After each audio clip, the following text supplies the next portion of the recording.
Hey guys, Viper Strike here, and today, welcome to another round of a play ball here. Sorry, I must have accidentally put the stream anything. I didn't check what it was, but welcome guys. I'm here in Phoenix, Goodyear, in Phoenix, Arizona. Good to see you. Happy Sunday, everyone. Martel172, hello, welcome to the chat. Good to see you here. So, basically, the servers here are actually doing pretty good here today. The servers are coming back, though. It's a bit patchy here and there. The servers can be kind of hit and miss here, but it's better than it was on Wednesday. So, welcome, everyone. Good to see everyone here, and I hope we get to have a great flight tonight.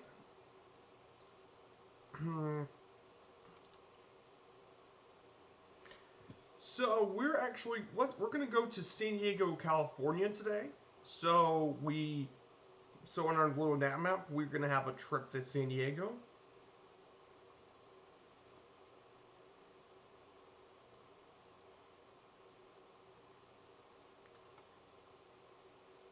So we're going to be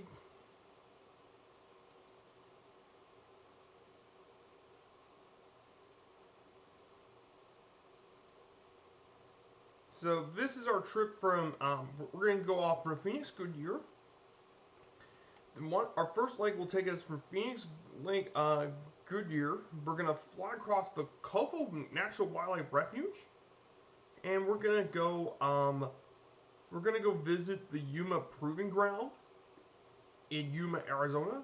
Then once we do that, we're going to actually go from there for the second leg. We're going to be heading from Lagoon from Yuma Proving Ground to Yuma, Arizona. Then we're going to actually go visit Mexico for a bit, as we're going to fly to Mexicali, and then we're going to land right at Jacumba, which is Lima 78 which would have been the start of the third leg, and it's literally right next to the Mexican-American border. And then finally, for the third leg of the trip, we'll be going from Jacumba all the way to one of the most iconic cities in all of Mexico, Tijuana, and then we'll finally go to San Diego. So kind of a bit of an interesting trip, and definitely something a lot of people will not be expecting here today.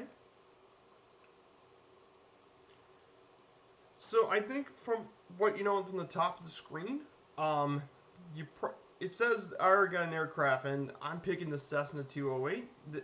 I haven't really flown the Cessna at all for my series. The Cessna 208 is a really cool plane. It's a turboprop. This turboprop is definitely one of the most interesting planes. And it's definitely all around an incredibly versatile plane. It can be used as it's a utility plane that first flew in 1982. It was introduced in the market in 1984. Over 2,600 of these planes have been built. This thing is powered by a 675 horsepower Pratt & Whitney turboprop engine, which gives this thing a cruise speed of around 186 knots. And the most advanced versions can have a range up to 1,000 nautical miles. And you can use this in the bush too, because like I said, this is what they use a lot for bush planes. So definitely a very nice turboprop. Definitely a very nice plane. So yeah, if I was kind of a bit sleepy this morning, it's because I did sleep in. That's why I kind of rushed things a little. So we're gonna get this thing started.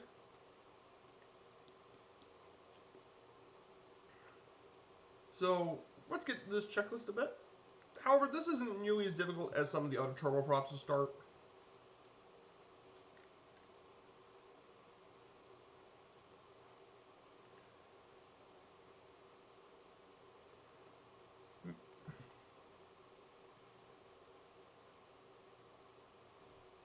Just gotta get this.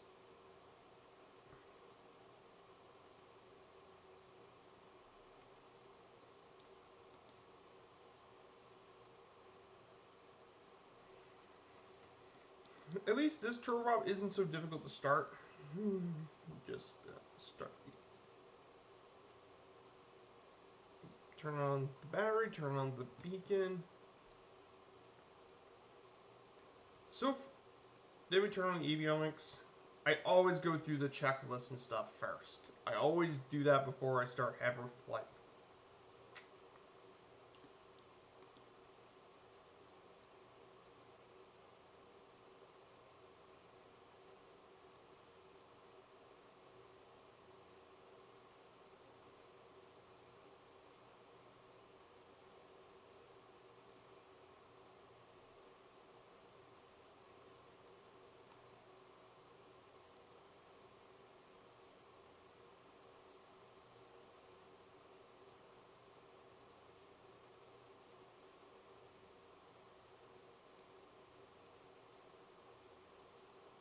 See? And the plane's already start. Like I said, the starting procedure of this thing is actually quite easy compared to, let's say, a King Air or TBM. It's actually really easy to get this thing started. Okay. So let's see if there's any other lights we can adjust. We can turn on the nav. We can turn on...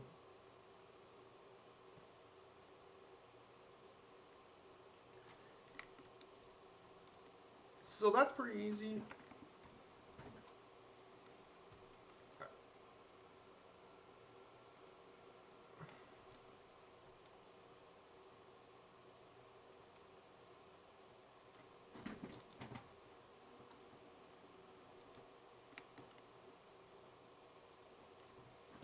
So where we're going to take off from is we are going to take off from...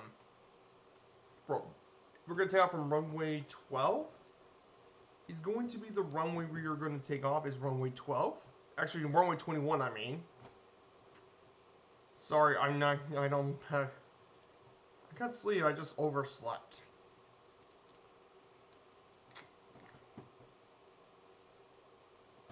Now, for me at least, we're going to stay around 150 knots. 150 to... I'm going to try and stay within 150 knots.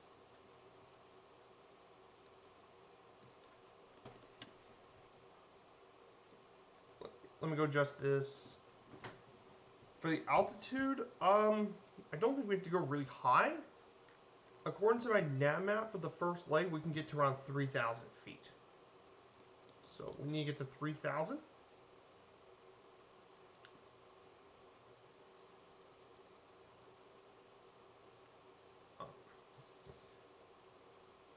And for the heading, I definitely need to go at a 241 degree.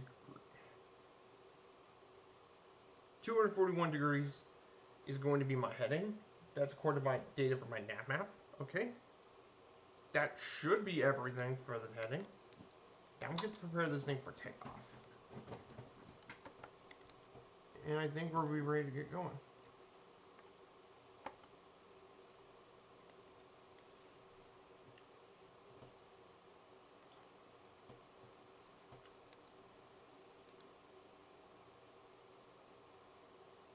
So if you want to, anyone who wants to join us, well, I'm on the East USA server.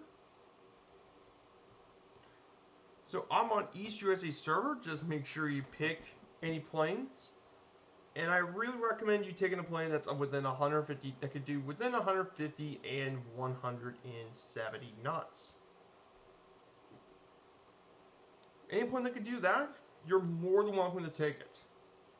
But yeah, I do like the Cessna 208. Definitely a very nice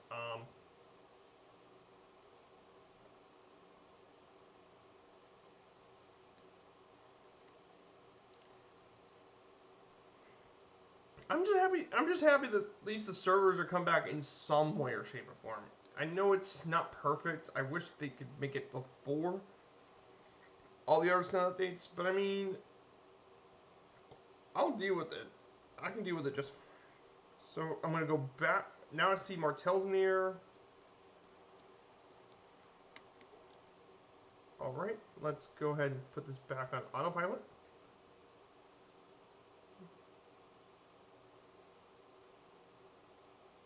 And we're gonna have to return this thing back to its heading.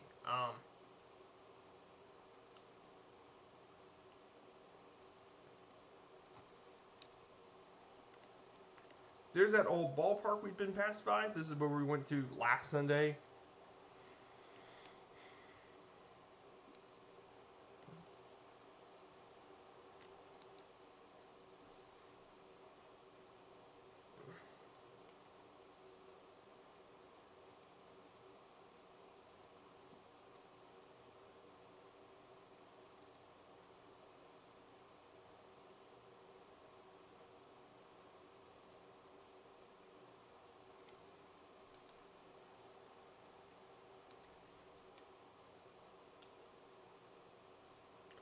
Yeah.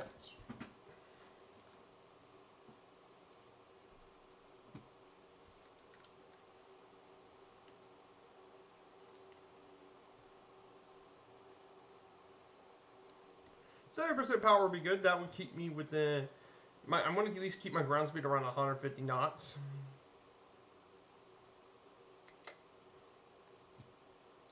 Like I said, I don't want to go too fast.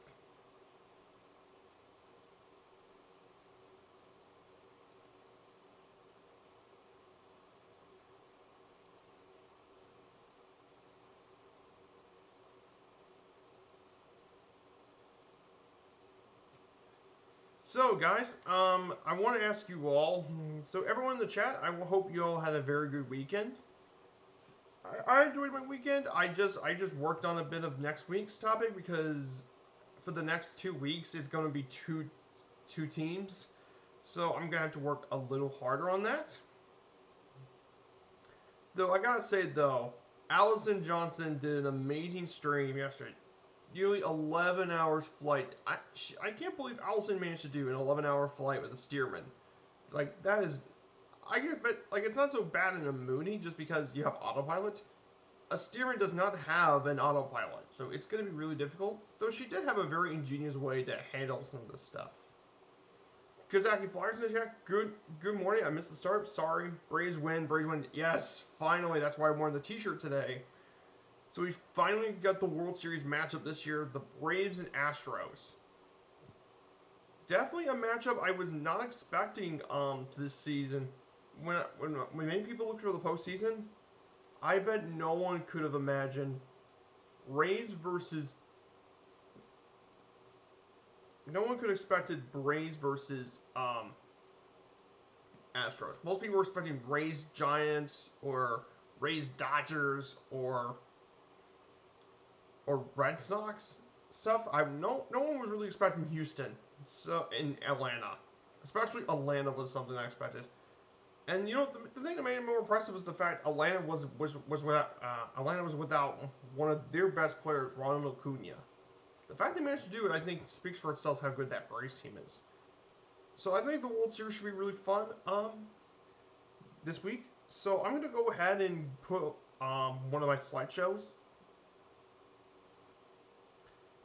So this here is Padres Proving Grounds. Obviously, this is named after Yuma Proving Ground, and all that sort of thing. So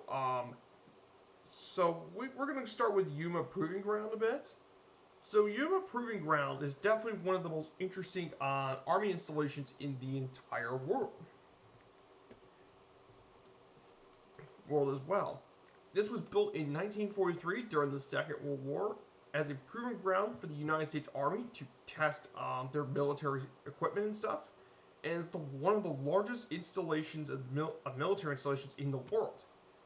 This proving ground conducts many tests on nearly every weapon in the ground combat arsenal, including ground artillery, helicopter support, and more, including tanks, infantry weapons. It's been there everywhere. And this was used by a lot of different occupants. The U.S. Army uses it. There's a lot of brands of the U.S. Army and such. So definitely very interesting as well. It even has it has a free fall school as well. They do mock raids and stuff. This is where they used to test all sorts of things, and it's right here in Yuma. Definitely very interesting to point out here. Definitely something very, very cool. And then we're going to talk about Yuma for a bit. So, Yuma, Arizona is located in Yuma County and has a population of 93,000 people. But what most people don't realize is that this is actually the sunniest city on Earth, according to the Guinness World Records, as it has promising sunshine and warm weather for at least 91% of the year is all sunshine. Now, some landmarks, obviously, the Yuma Proving Ground is an obvious landmark of Yuma, but also there's the Yuma Territorial State Prison in the Castle Dome Mines. Some notable people include Curly Culp, who is a pretty well-known, who's someone pretty well-known. He's a baseball player from there. Then we have Cesar Chavez, who was actually born in Yuma, and he was a well-known labor rights activist, very well known for working in the farms.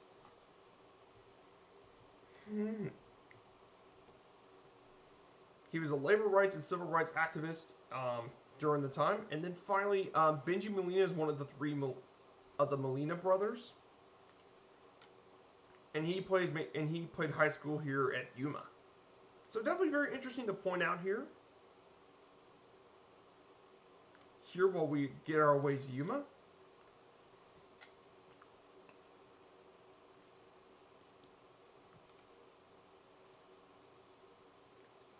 So yeah, this is really, really nice out here today. Today out here is a great day.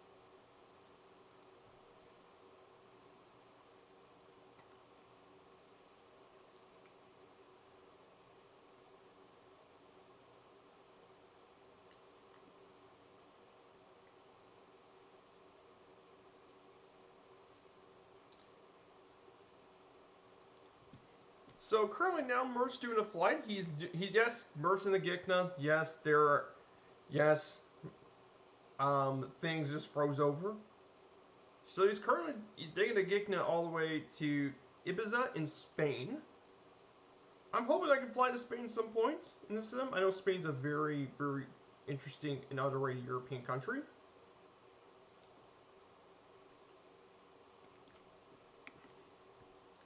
So if I press this, I can actually take that and we can go to the back seats.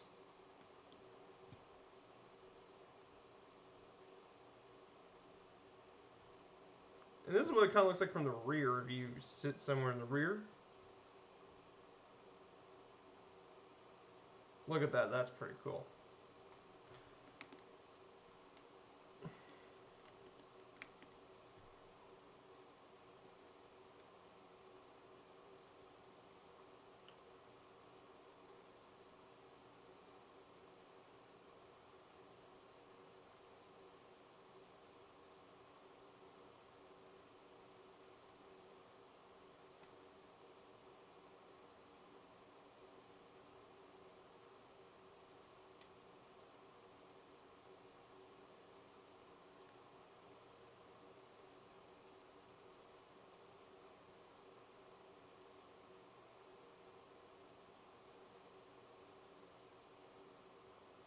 I guess Yuma has very nice weather, especially in autumn. Yeah, but the thing is, you're in Arizona, and yeah, it's not so bad in the autumn and winter, the heat.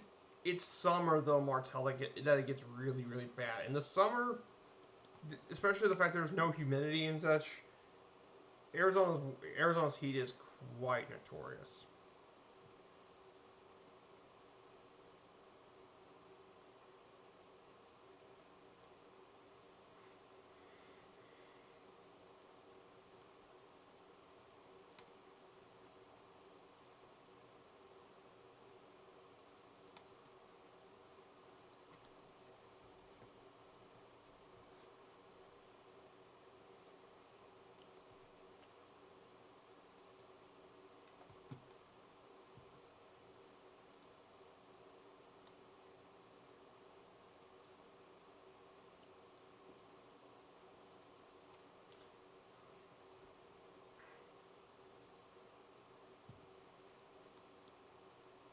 Yeah, definitely liking this plane so far.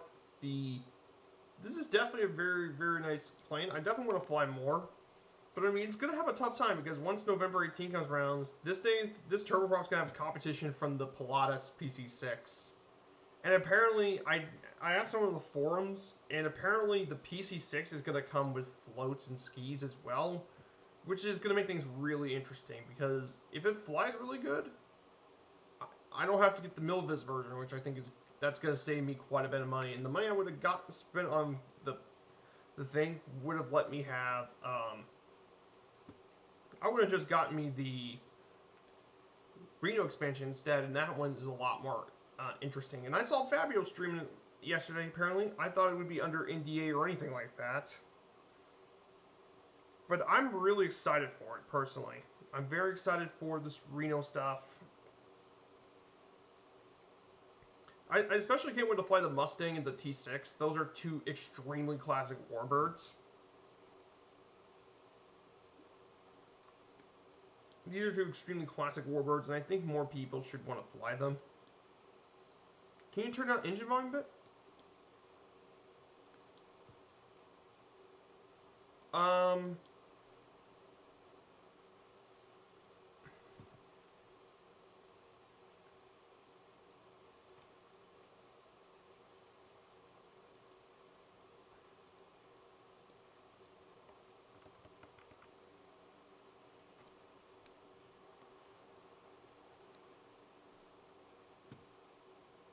there.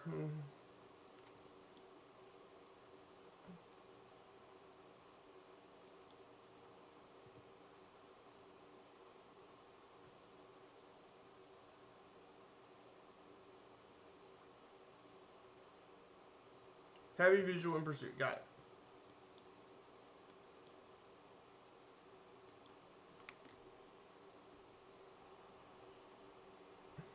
Ah, I see. I see Kazaki Flyer Martel. Oh, let me lower my speed. I set it to 70. The thing is, when you pause it, it automatically resets back to full. So I gotta cut my speed down.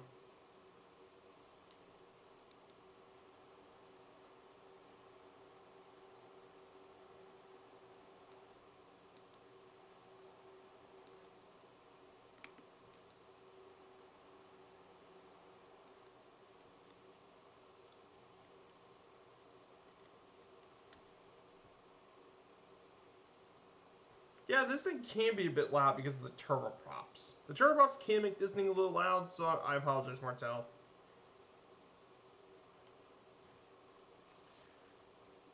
So we're heading into the Kofa National Wildlife Refuge. So, something I looked up for it.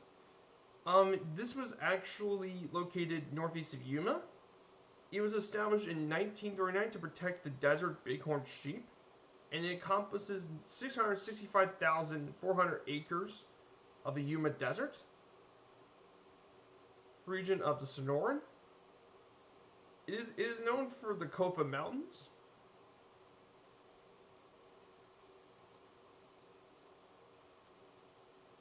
In addition to this, surprisingly, this thing attracts a surprising number of water birds from the desert, which is definitely very interesting.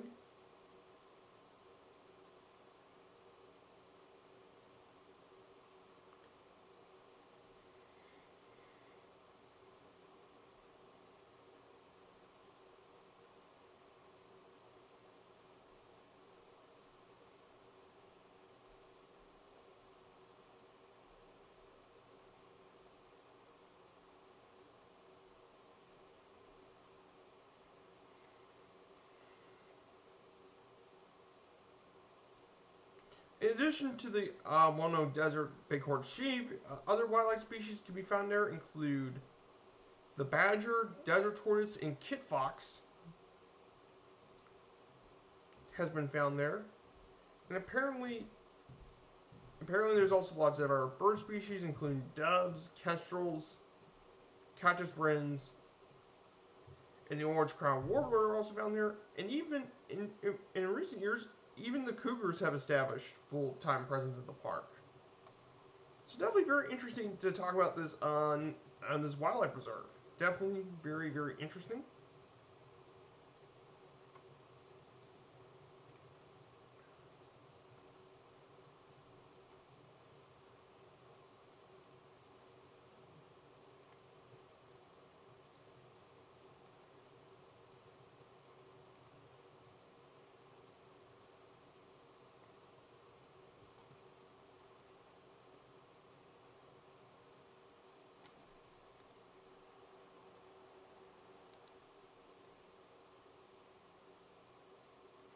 So who else? I see Pentagon's in the chat. Hey, good to see you. Red Dragon CMRU's in the chat. Good to see you. Crom0025's in the chat. Welcome, everyone.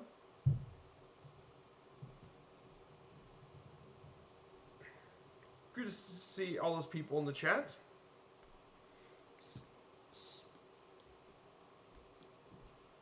Definitely very interesting here. The scenery here looks really, really good.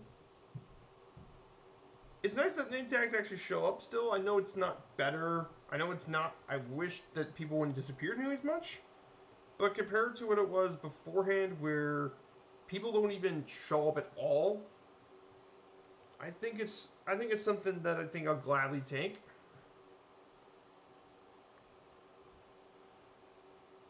Just look at this scenery. It's just, yeah, it looks absolutely incredible. Arizona.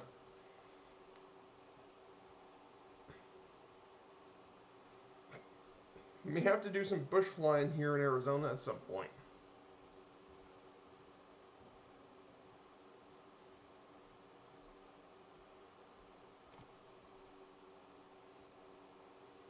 Let me get back to the cockpit of the plane.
So definitely very nice. There's look at these. There's like little hills up there in the bottom of it as well. But definitely, I mean, it may not be the hilliest area. I found these large habitats to be so impressive. It is. It's extremely impressive. All of these non-habited areas are extremely impressive.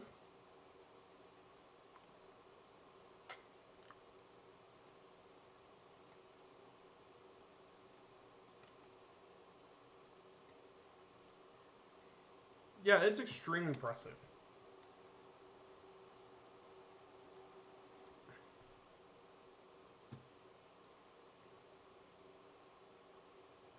May not have an autopilot, but she sure turns up nice. Ah, cool. What are you flying there, Kazaki? Is it... Let me... If I take a guess, it might be the Goose you're flying.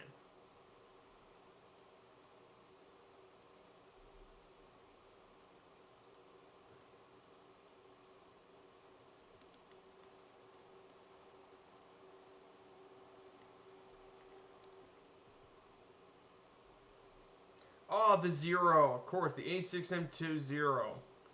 One of the most iconic Japanese planes in the entire Second World War. For what I know, those things have extremely high maneuverability, and the range on it was quite good for a fighter. However, the thing I know is This thing doesn't have quite the firepower to take down the American fighters. The biggest weakness of that plane, though, is it has no regard for armor and power protection, and as a result, those things catch on fire so easily. Especially if you hit the fuel tanks and such, they just burn on fire.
Yeah, maneuvers like a fish in the water. Yeah, A6M has amazing maneuverability. But like I said, the issue with that plane is that the A6M has nothing for protection. If you shoot at it, it will probably either it be just it would be either it would be split to pieces or burned to flames. And I'm not kidding with you.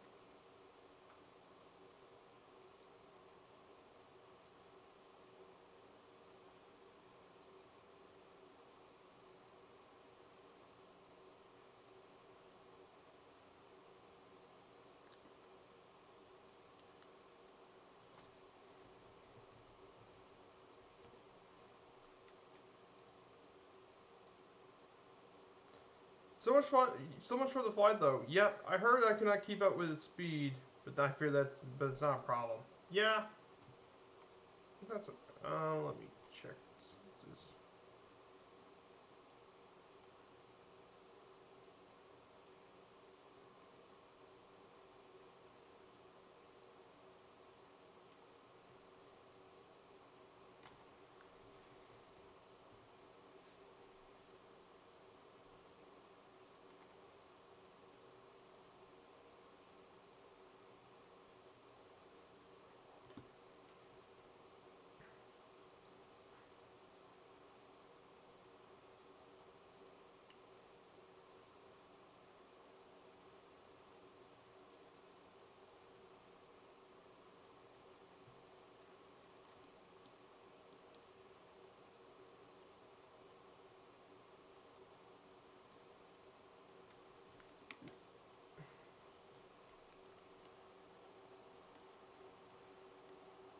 but definitely a very nice region.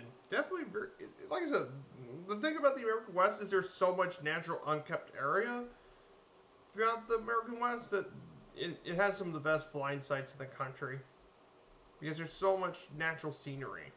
That's why a lot of people like to fly in the U.S. because there's such a wide variety of areas you can fly around. So definitely very beautiful. Definitely very nice areas to fly. So I checked on Google Maps and see how long it flight from Dublin to Ibiza. So apparently it takes 2 hours and 45 minutes.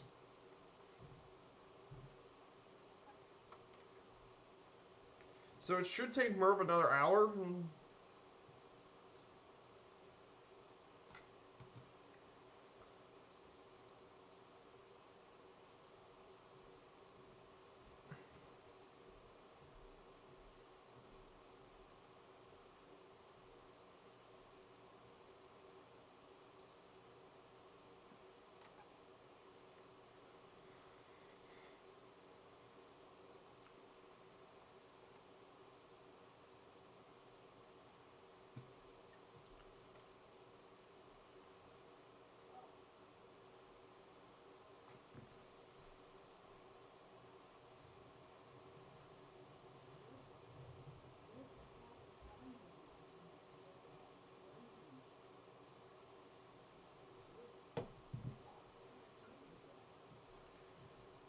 So definitely very, very nice.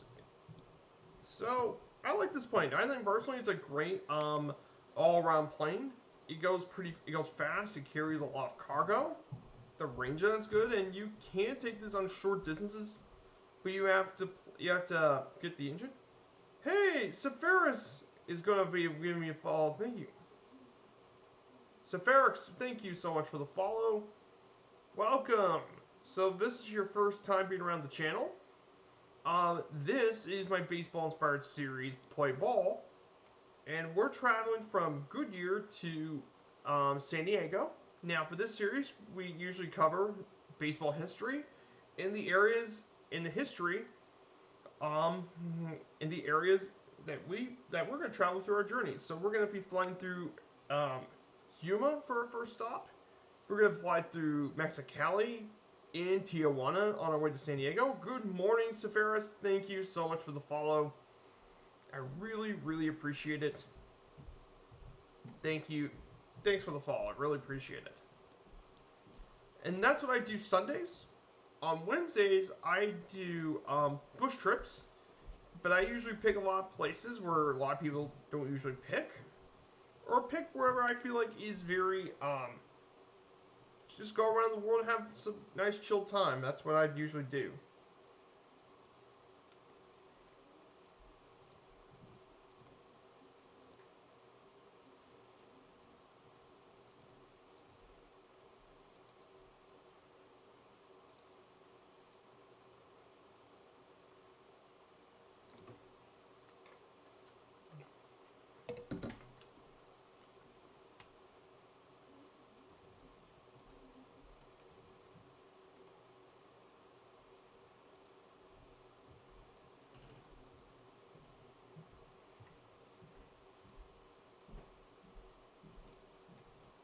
I fly mostly GA aircraft and maybe a fire chaser.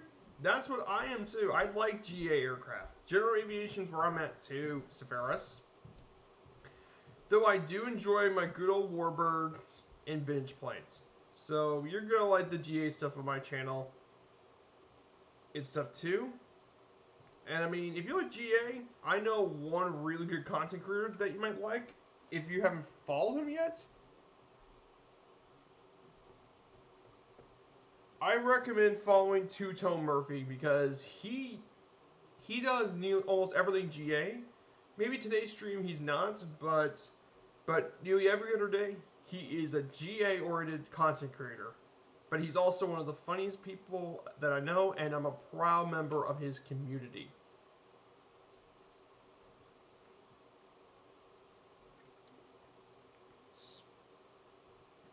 Is Goodyear related to that company? Goodyear is related to like the Corsair, but they're making tires though, Martel.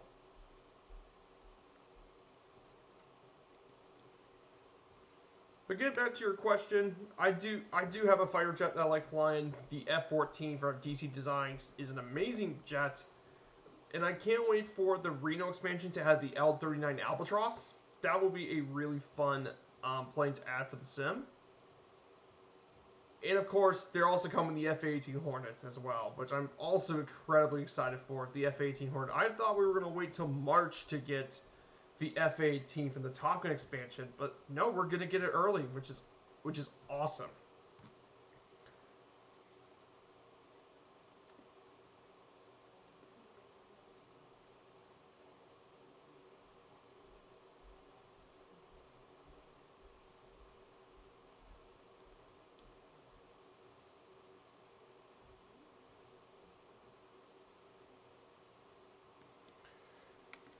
(150) indicated airspeed, 241 heading.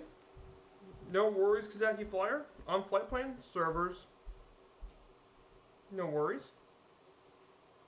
So yeah, Severix, Arizona is absolute. What is your favorite GA in the plane? Great question. Great question, Severix. My favorite GA plane. My favorites are the Cubs, all three Cubs in the base sim. The X Cub, the X Cub, the Savage Cub, and Shock Ultra are amazing planes. I can't wait for them to bring their NX Cub to the sim. I like flying the SR22 Cirrus for the Premium Deluxe. The Pipistrel Virus is cool as well. And then for third-party add-ons, my two favorites by far are the Husky and the Junkers. The Junkers especially, I adore that plane. In fact, so much so that after my baseball series is over, I'm going to take this from Berlin to Beijing. And that's going to be a really epic flight, historical flight. So yeah, I love Junkers. I love the Husky. Husky was a big surprise. I loved it. Just because you get so much value out of it and it flies. It just flies the speed where I like it to be. And I can't wait for see what more third-party developers come out with GA planes. I know I'm very excited for the Pilatus PC6 from Asobo. The new Pit special would be pretty nice, and of course all the new Reno Airways planes. It's gonna be awesome. November 18th cannot come soon enough.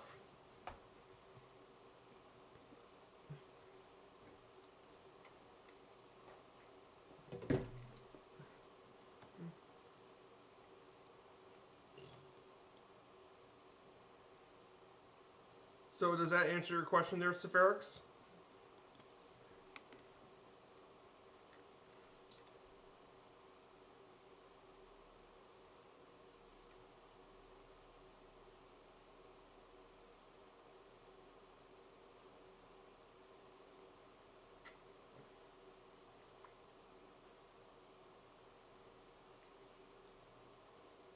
I love both the Grumman and the Junkers. My two favorites are would have had been the Shock Ultra and the Cessna 182 Caravan. Yeah, I love the Shock Ultra.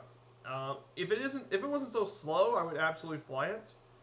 But the Shock Ultra is an amazing short takeoff and landing capable plane. It's amazing for that. I do like the Caravan a lot. The Caravan's quite nice. I know there's been mods to improve the Caravan, though I haven't flown them with yet. I'm trying to keep it light on the mods and stuff. I haven't got the Cessna 182 though, but I mean, I've seen Colonel Fork flew it. And obviously the Grumman Goose is a really, really nice plane. And the Widgeon's really good too, from what I've heard. I'm definitely might be interested to get the Widgeon at some point. I have a Cessna 172 with floats. Add-on not defaults. Yeah, the Cessna 172 with floats is pretty cool. Yes, there's a lot of really good Cessnas as well. I know a lot of people are very excited for the Carenado Cessna 337. That's something a lot of people are kind of interested because it's definitely the most unique two-engine plane. It's twin propeller plane because it's a push and pull configuration, something you don't usually see in a lot of planes. Unfortunately, on Xbox, I'm stuck what's in the marketplace. Ah, got it. That makes sense. Oh, that makes sense. I'm just hoping later on the line we get more planes for the sim. But like I said, at least we're gonna get new planes from both Reno and the Game of the Year edition. So I think there are gonna be some new planes there you might like there, Severix. So we're actually almost at our airport. Let's see how far I'm. Let me pull up my nav map for a bit. Now, Severix, I use a program called Little Nav Map. Oh, Cessna 170 is a dream for a bush trip. Yeah, Cessna 170 is quite good. I haven't took it for a stream yet. I might do it at some point. So we're around 20 nautical miles away from our journey. So I use a program called Little Nav Map. And unfortunately, it's not for Xbox. But this is a really, really helpful program. And this allows you to do your own flight plans and such. You can put waypoints. You can determine altitude. You can adjust almost anything in the flight plan, and it's such a awesome tool for me. It's a lifesaver, so I just wanted to show this to you for a bit. Well, look at the hills, man. That is cool. That looks really cool. These are all hills. Let me go ahead. Look at that. That is pretty amazing. Look at those hills. That is just wow, what a sight. My friend uses that for his glider thermal program. Ooh. Is that Condor, I believe? Is that Condor Flight Simulator? Because I know Fabio's shown that off a few times. I believe that's probably what it was. Boom.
So I'm going to go ahead and start my descent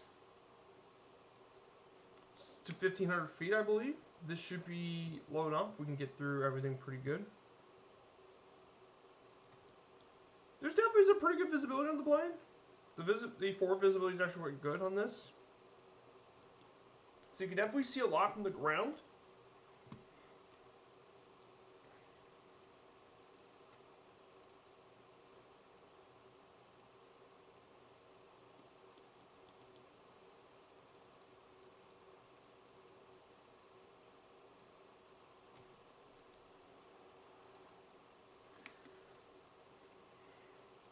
So I decided just to descend back to 2,000 feet.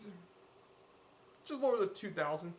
Where are you landing from? I'm coming. Buzz by you a few times if you want. Okay, so let me pull up my route.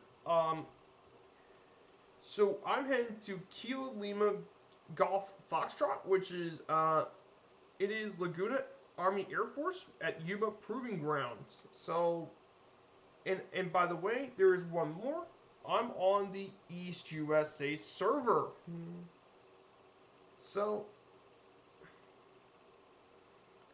I'm also in East USA. So that's my server coordinates for anyone else who wants to join me. So we're gonna get there pretty soon.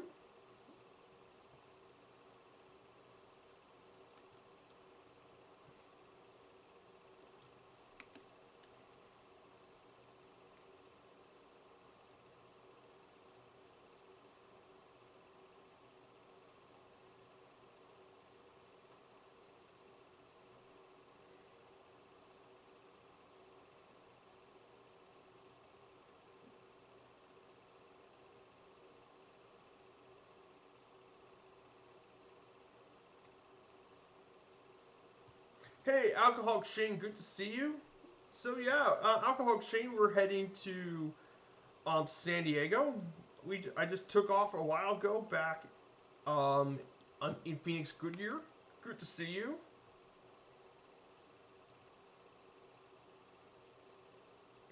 And we're heading to our first stop here at Yuma Proving Ground in outside of Yuma, Arizona, one of the world's largest military installations.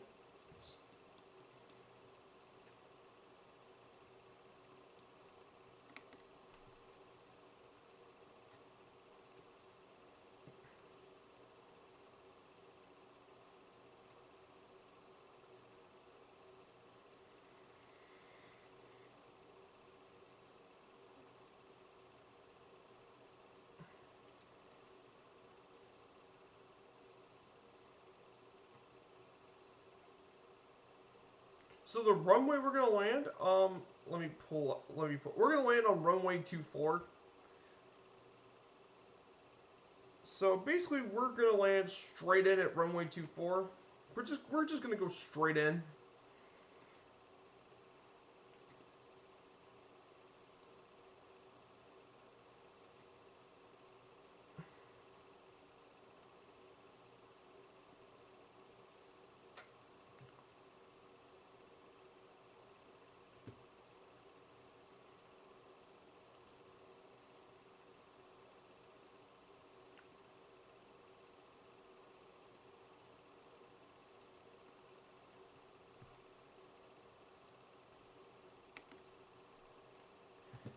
So Shane, I mean, and this right here is a Cessna 208 Grand Caravan there, Alcoholic Shane, which is a really nice turboprop utility plane made by Cessna. Definitely a very nice plane, to say for the least. But yeah, I can't wait to see what people are doing as well.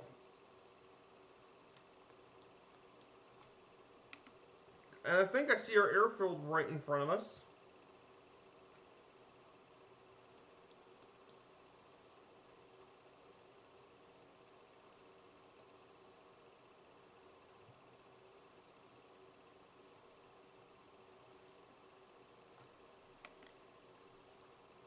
I also see Kingsman in the chat. I think he's lurking in the chat, but hello there, Kingsman.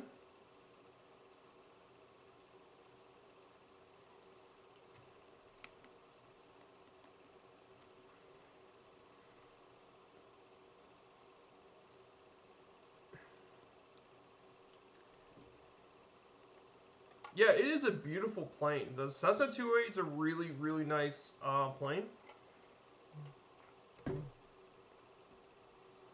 Yeah, this is a 208. It's a beautiful plane. It can go up to 190 knots at top speed. It can go up to 900 nautical miles of range, and it's great as a utility plane because it can carry a lot of cargo behind that massive engine, which it can do. It's a very versatile all-around plane. That's why a lot of different carriers use the Cessna 208. It's such a versatile plane. It's used in currently 100 different countries have used uh, lots of different, and the largest operator is actually FedEx, believe it or not. So I'm going to go ahead and disable the autopilot. We're about to land here at Yuma.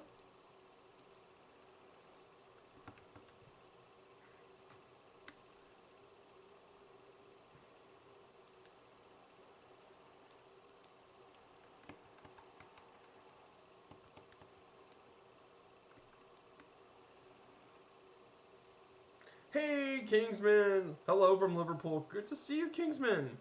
Hey.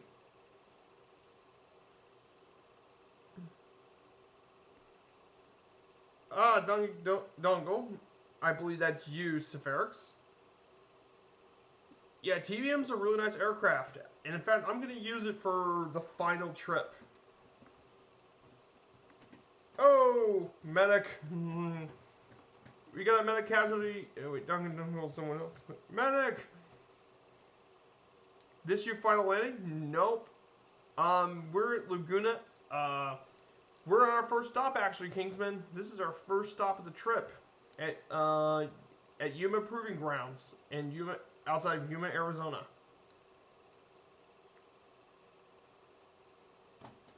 Look at that. Negative 105 feet per second. Now that is what I call smooth. That's what I call smooth there, Kingsman. Now that's what you call a pretty smooth landing. So I'm going to go ahead and get into exterior cam.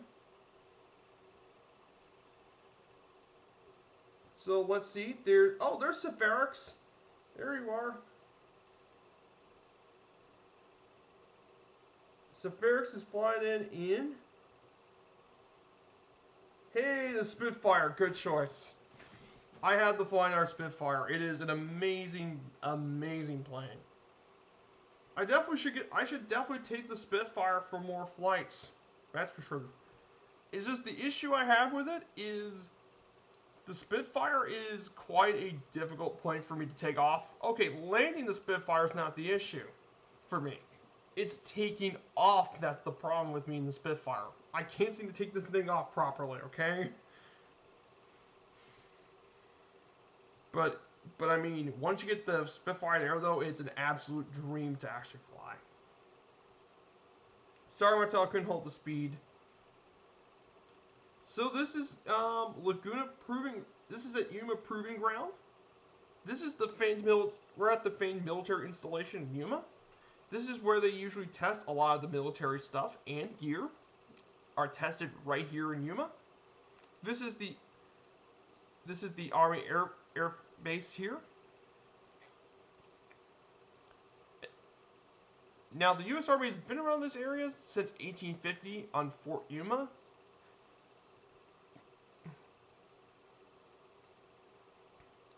And they currently use it to test all sorts of different regions, like cold region, tropic region test centers. Like, there's all sorts of different testing centers that you can do here at Yuma for military purposes. So definitely a very cool and very interesting place. Zeke is a touch too busy landing. Yeah, the Zeke can be quite a tricky plane to land. Go real slow with it, then east into the throttle, and watch it tip in the gradual opposite rudder and keep the wing down. Ah, good point there. You go real easy on the throttle. Yep, that's correct. So this here is Yuma. Good to see everyone here. This would be a good time for any one of those who wants to join with me in the flight. We're here at Kilo Lima Golf Foxtrot. I'm on East USA service, so anyone who's interested can join me here. It definitely uses your dancing shoes. Yep, it does.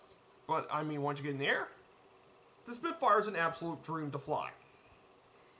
Hey, Depug Lad. I'm Doggy Dongo. Good to see you, Depug Lad. So that's who you were. Ah, good to see you.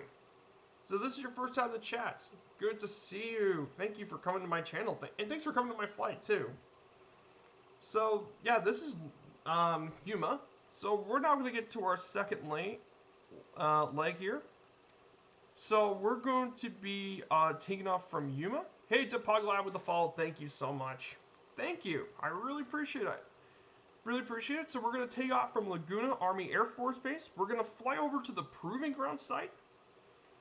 Right here. This has got a lot of the Proving Ground areas. All of this is technically the Proving Ground areas. Then we're going to fly across the Colorado River into downtown Yuma. Then we're going to fly from here to Mexicali in Mexico. Yes, we're going across the border from the United States to Mexico. And then we will stop here at Yacumba. That is Lima 778er. And that would be leg number 2. Definitely a pretty easy one. Just start my sim now. No worries. So that's going to be our second leg of the journey. Now I need to reset my heading and autopilot. Since this is all going to be flats, we're only going to need 1,500 feet. So this one's going to be a nice low altitude, and the heading is going to be 251. So I'm going to head back to the beginning of the runway. But yeah, I really do like this new interface. This new interface is powered by FlyLife Studio, and I've been really liking this stuff. This is a really nice plane. The Spitfire is a challenge to land. Yes, it is, Kingsman. It can be a challenge to land, but it's taken off for me. It's been the bigger issue. Landing is not a problem. Like, landing tail draggers is something I know pretty good at. I'm actually pretty good at landing the tail draggers. Because that's basically what I fly a lot for my streams, are tail draggers. Like, tail draggers is what I do pretty well. Just don't expect me to take off with the Spitfire and do well with it. So, I'm here. So, I'm going to wait till everyone gets back here for a bit. Wow, 11 viewers. That's really good.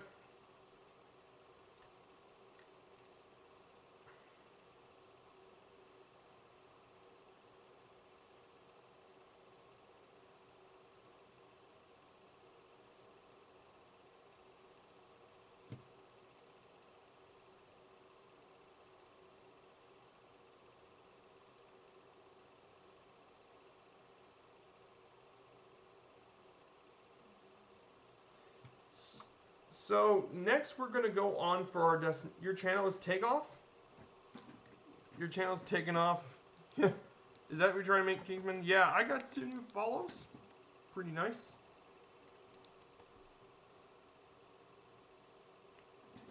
Yep, I'm taking off here at Kilo Lima Golf Foxtrot. So that's where I'm at. I'm gonna probably just wait around so as to get everyone in the air.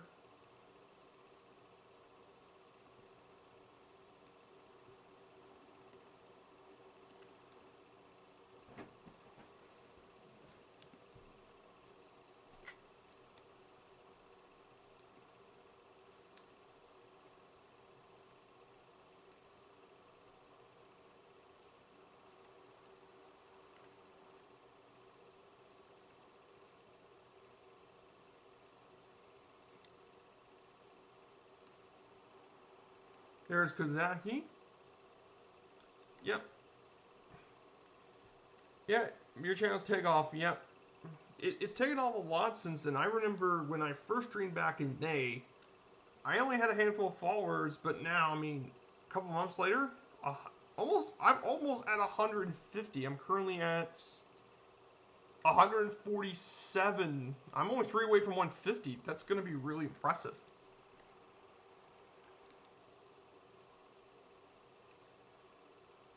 So,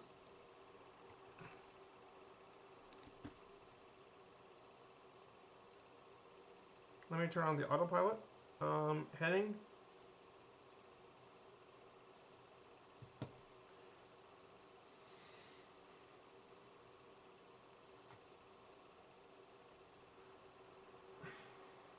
So this here, we're going to fly to the Yuma Proving Ground site. Yeah.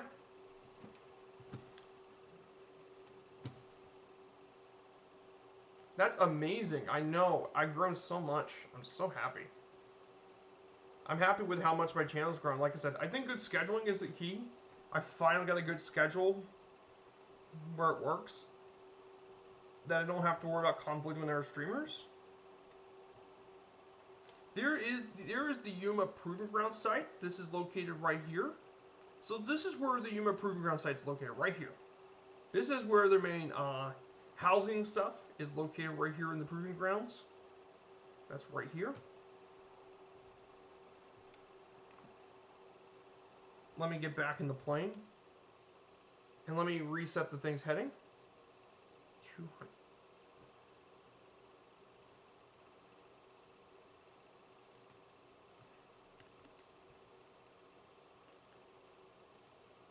So obviously, this being my channel, I do baseball stuff. So I will have these PowerPoints. So this is Mexicali, Mexico.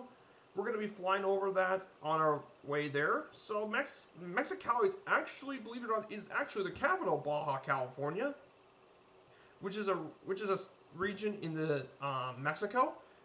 Yes, that's right. This is actually the capital, not Tijuana. Funnily enough, it has a population of 936,000.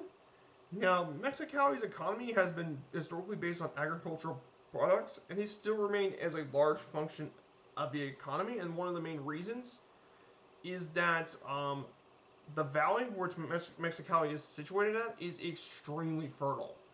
But in recent years, though, it's really grown a lot, as it's home to lots of other different products, including aviation, and that includes a lot of different companies that make their home here. Honeywell, GK and Aerospace, Kellogg's, Gulfstream, UTC Aerospace, LG, Coca-Cola, and more have called this city home for their factories. And it is the national center for the aerospace industry in Mexico, believe it or not. And it was founded all the way back in 1903. And it's actually right next to Calexico, in California, which definitely makes it extremely unique. That's for sure. I mean, just imagine two cities right next to each other's borders, which is pretty crazy. Now, Mexicali's got the landmarks I was able to figure out is the Cathedral de Nuestra Señora de Guadalupe and the Canal de Guadalupe are the two major landmarks in the city. Now, its notable people include Manuel Vizcarra, Tony Perez Chia, and the Mexican pop group Reek are the notable people here from Mexicali. Are the most notable people of Mexicali, which is pretty cool and very, very interesting to point out. But the main topic I want to talk about here for these PowerPoint is we're going to talk about the baseball team. What server am I in? I'm on East USA, Kingsman. Let me put this in the chat. I'm on East USA. I no longer do the joint FS server. I need to update that, Kingsman.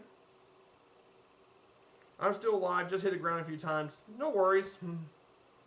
I mean, you know, I was like that at one point in my Flight Sim community career as well. We all were. So don't take it too hard. Hey, friends, all's in the chat. Good to see you, friends. All welcome. So this is the San Diego Padres, the main team we're covering here today. So the San Diego Padres were established in 1969 alongside 3 other expansion teams: the Seattle Pilots, which eventually became the Milwaukee Brewers. 1969 was also the year. Let's see, who else? I know the Padres were there in 1969. I think I know who the other teams were. The Kansas City Royals and the Montreal Expos all came from the 1969 expansion. They currently play in the National League West Division, and since their inception, the Padres have not been really that successful. They did have 2 National League pennants in 1984 and 98, 5 National League West titles, and a wild card berth back in 2020. But the Padres have not historically been a successful franchise. Historically, they're the only team in the state to not have a World Series championships, and they only had 15 winning seasons in franchise history, which is pretty rough for a team in San Diego. Now, one of the other unique facts about the Padres is they're the only Major League Baseball team to have brown as a primary color.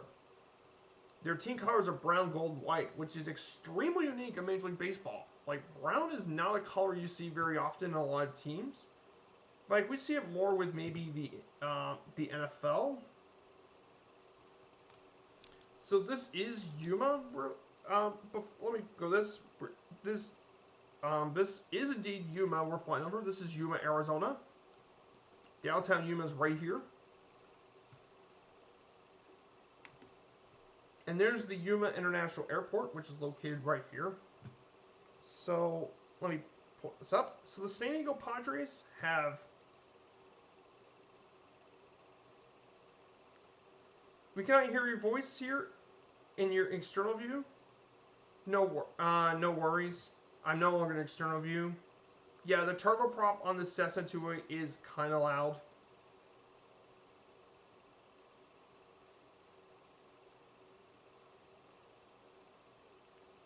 So, from 1969 through 2021, the Padres have an overall record of 3,863 wins and 4,495 losses.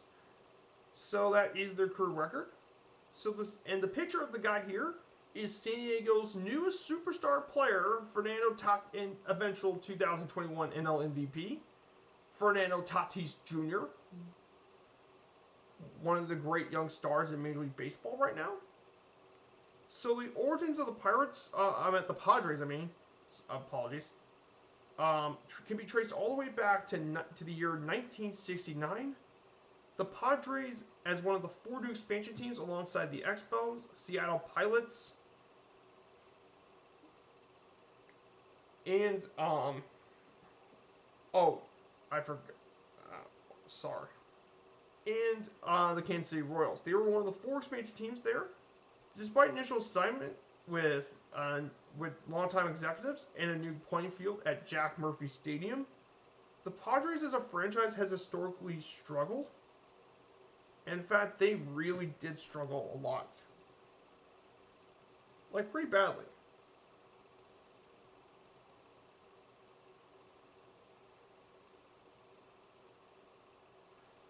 And in fact, they finished last place in each of the first 6 seasons of the National League West, as they were quite the disappointing team.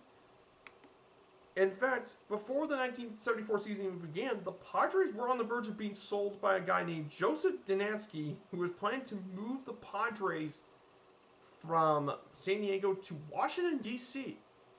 for the upcoming season. However, due to some lawsuits, Dansky was tied in those. And guess what the Padres were sold to? A guy named Ray Kroc, who you guys better know for his involvement with McDonald's, believe it or not, as the guy who made McDonald's a major global conglomerate in the first place. But at least it's a good thing for Padres fans because that means the team is kept in San Diego, which is good. And that means of all the San Diego sports teams, they're the only one left in the city. In 1975, though, the Padres finished 4th in the National League West Division, and with the promising new ownership that would make new changes, the Padres looked to improve for their seasons. And despite a Cy Young, 2 years later, the Padres finished 5th, despite the fact they had a Cy Young season from Randy Jones, who, by the way, is one of their best pitchers as well in franchise history. And in 1978, they finally had a winning season as they went 84-78 thanks to 2 major players, Gaylord Perry and a young Ozzie Smith. However, the 1970s was not real, but the good times didn't last as the Padres lost another season in 1979, and Dave Winfield, one of the young stars for that team during that time, left for the Yankees. But Dave Winfield, though, is a really good player. However, after a couple seasons, 1984, this was a very special year for the Padres, as Ray Kroc passed away in the Salvador. It started with Ray Kroc passing away before the season, which he saved the Padres franchise from being relocated. But to make it up, though, the Padres succeeded on the field and finished 92-70. Not only is it their first ever postseason appearance, they took their very first National League West title, and they faced against the Chicago Cubs in the National League Championship Series. And in 5 pretty epic games, they got their first National League pennant. But then they faced the Detroit Tigers, and they got pretty beaten up in that 1984 World Series to the Tigers that year. No one was going to beat the Tigers. So I apologize for those who had to do it. This is the baseball stuff I have to do. After their pennant-win season, the Padres did fall to hard times, as the closest season to the team was in 1985. And Joe Kroc sold the team to Todd Warner in 1990, and then he had to resell the team back to John Moores in 1996. So they had to go through quite a few management changes. But thanks to the new ownership changes, though, the Padres in 96 surprised many fans as they won the National League West title by sweeping the Dodgers in the final games, but were beaten in the NLDS. And the Padres for much of the 90s was led by Tony Gwynn, who is Mr. Padre, one of the most iconic players in team history. The 98 season, they actually claimed their second pennant in franchise history, as they went 98 and 64, still the best season in team history. But they got absolutely destroyed by the Yankees in that World Series. It wasn't even fair. Like, no one was beating the 1998 Yankees. No one was. I mean, many people consider the 98 Yankees to be one of the best teams of all time. Yeah, there was no way they were going to win. Then, after the 98 season, some of the players of that World Series team left. And on October 7, 2001, Tony Gwynn played his final game in the league. An end of an era in San Diego. In 2004, the team then moved to Petco Park from Jack Murphy Stadium, which is a really nice ballpark as well. And they finished with a really solid winning record of 87 wins. And then 2005-2006, the Padres still won the National League West. The 2005 season was particularly notable as they won the division despite being under 500. Yeah, that actually was a thing. In 2007, the Padres competed for the wildcard spot, but they collapsed against the Rockies. And that was decided on a controversial call in the final game. And that led to the Rockies to the postseason, while the Padres set out. And then for the next 3 seasons, they still competed really well, but they just fell just short of the postseason. But the 2010s, for the most part, was a really rough decade for the team, as they didn't post a single winning season during that span. However, 2020 was a good year for the Padres. Where you are now? Okay, let me put this. Brent All says where I'm at right now. We're heading to Mexicali in Mexico. So we're heading to Mexicali.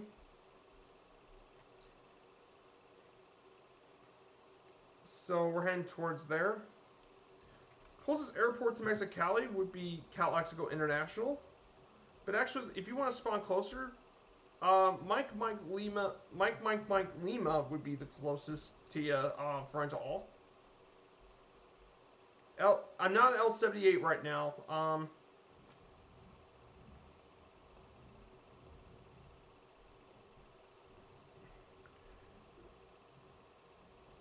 There. I've got it free from all, so I posted. I'm right near to that airport. I'm actually no problem. So I'd help someone. So, however, things started to change in 2020 with the rise of Fernando Tatis Jr. and Manny Machado. Those additions, the Padres went to their first postseason in 2020 in the COVID-shortened season. But and they even beat the Cardinals in the wild card series, but they fell to the Dodgers in the division series. So after the 2020 season, yeah, and as of this year, this past season, the Padres were in the wild card hunt, but they collapsed in the second half of the season, and that's why they're not in the postseason. They had to go through a lot of changes. So kind of been wondering about all the events that happened. So right here, I hope I didn't bore everyone in the chat. I'm really sorry.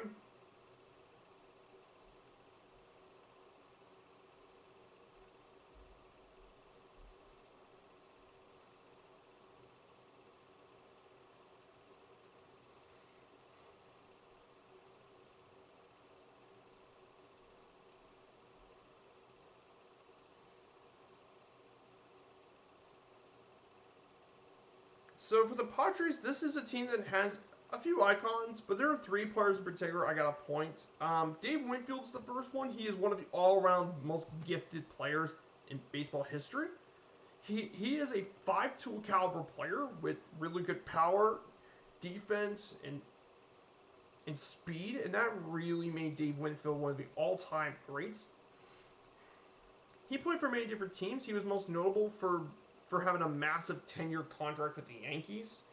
But this man is incredibly successful, as he was a 12-time All-Star along with 7 Gold Glove Awards for being one of the best fielders in the league, and a 6-time Silver Slugger. He was also quite a helpful person in the community. That's why he was awarded the Roberto Clemente Award for his involvement in the community. But definitely, Dave Winfield is one of the all-time greats. But definitely the most interesting thing about Dave Winfield was often his feud with George Steinbrenner. That was something that was very well known about Dave Winfield. But he's definitely one of the all-time great players. He can hit for average, he can hit for power, he can drive in runs, he can play defense. Dave Winfield can literally do everything you want as one of the all-time greats. And he played for quite a few different teams. The Padres, Yankees, Angels, Jays, Twins, and Indians, eventually become Guardians. So definitely one of the all-time greats. However, the greatest Padre is Tony Gwynn, and that's not a question the best Padre, as he actually has stuck with the team since his first season all the way back in 1982, and he played for the Padres until 2001. Mr. Padre is one of the greatest contact hitters the game has ever seen, and one of the most consistent at it too.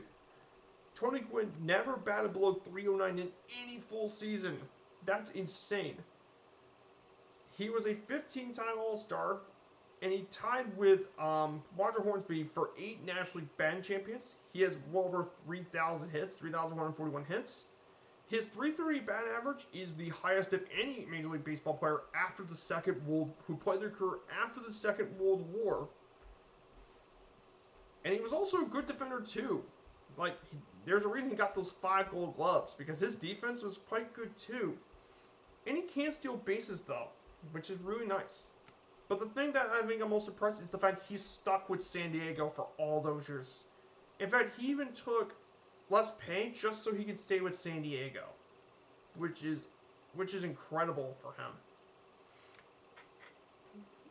and that's why his number is probably retired for the people of San Diego. Unfortunately, Tony Gwynn did pass away in 2014 due to the can due, due to his cancer and such,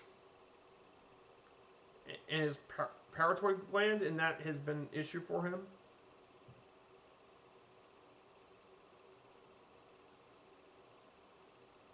And that was due to the smoking tobacco, but he's still one of the most important players in franchise history, if not the most important player.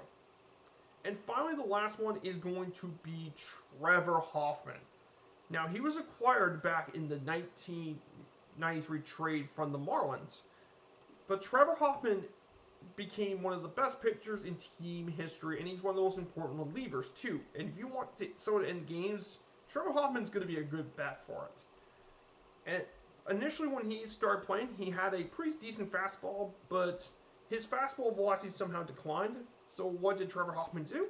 Oh, he probably had the greatest changeup Major League Baseball's ever seen. The way he did it was he threw the ball like this, but it goes down. But since the velocity on his changeup and fastball are so similar, it confuses a lot of batters, and because it mixes up their timing immensely. No one can tell if it's a fastball or a changeup, and that's why he got over 600 saves. With 602 saves, he's second all time. A 7-time All-Star, and he was twice the Relief Man of the Year award in the National League, with a 2.87 ERA and 1,133 strikeouts. So that brings us from Trevor Hoffman's career of the legendary Trevor Hoffman. And by the way, there is one more thing I do want to make a mention to it as well. So Trevor Hoffman was oftentimes during the games, he was brought out by the iconic AC/DC track Hell's Bells. And that's what he does every time he gets onto the mound. He just plays that song. Definitely a very iconic track. And that concludes the series. That concludes the Padres. So we're flying over Mexicali, California right now. So this here is Mexicali, which is in Mexico, in the Baja region of Mexico.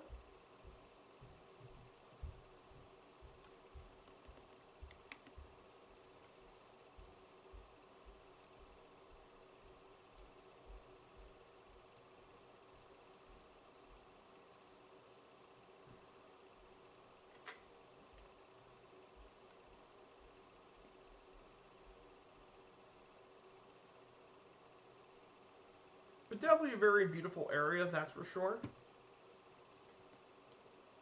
Look at the hill right here. These are all the hills from the Sonorans and all that. Down over here is one of the little mountain ranges. And there's a lot of mountain stuff through Baja, California.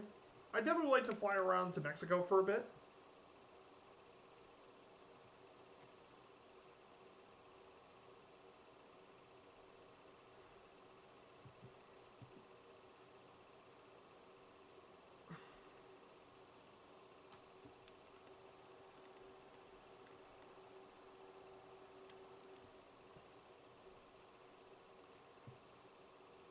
I need to head to 5,000. I need to adjust my altitude to 5,000.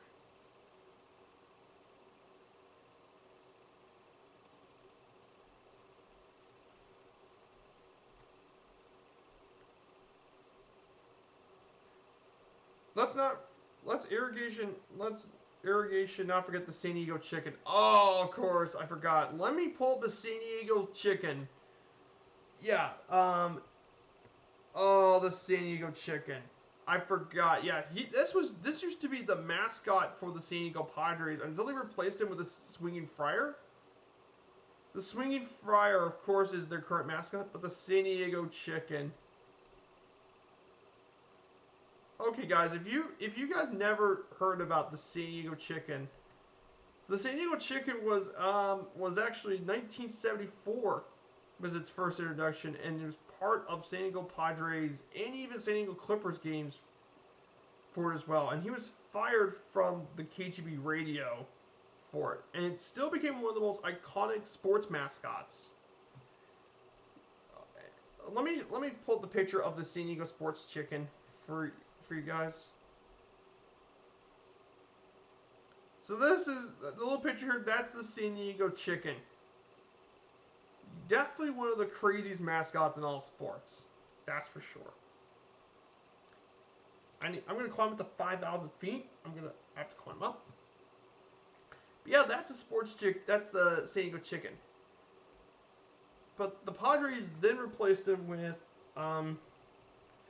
with the Swinging Friar, and that mascot has been the Swinging Friar has been the mascot for the Padres since the very beginning. The Swinging Friar has been one of the most iconic things as well.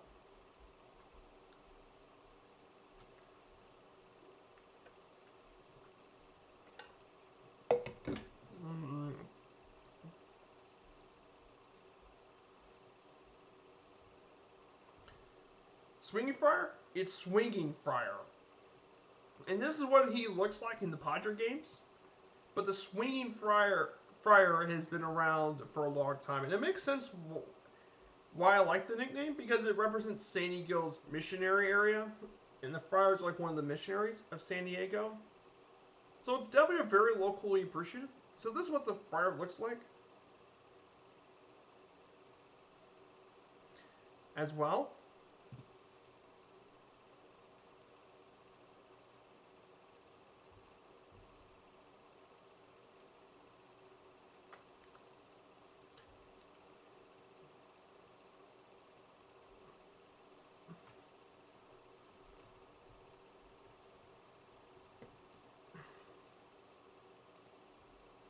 And let me put.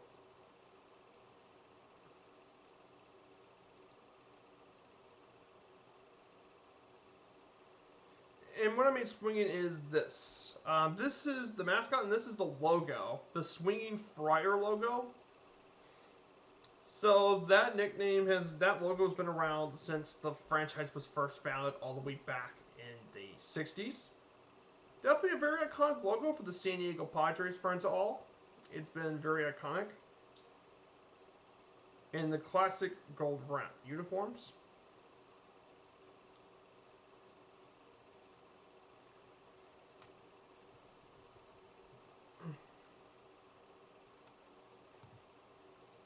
And speaking about the Padres, I actually will show you their uniform history because they actually quite have an interesting one.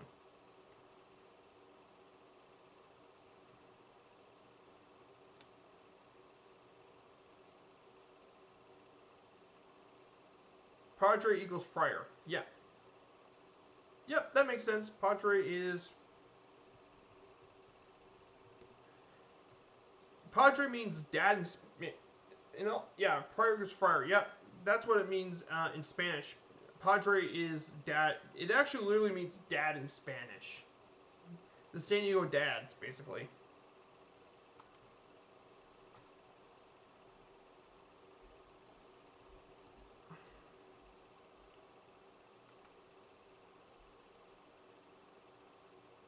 In fact, the Swinging Friar has actually been around since back when the Padres were actually a minor league team, all the way back in 1958, which is pretty impressive.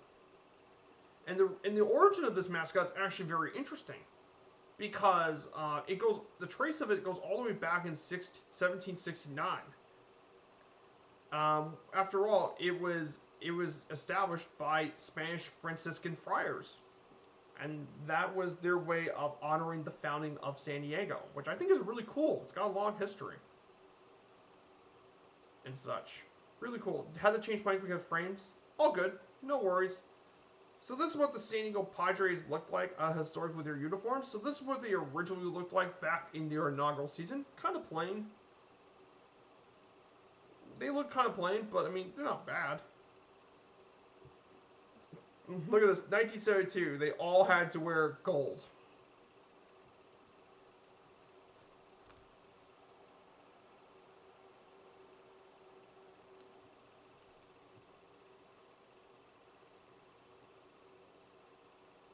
Which is pretty funny. Um, Then things did not get weird until 1978. They wore. This is the first time they really wore brown as a main cover scheme. This was the 1970s, mind you, with pull-ups and all that. Definitely very weird uniforms, to say for the least. But definitely very flashy colors. Then in 85 they changed to this color scheme, which they adopted the brown much more, with brown and orange color scheme. They adopted much more of that. El Centro is Blue Angels winter train site. That's correct. El Centro is where the Blue Angels train. That's correct. That's all the way back further to the east.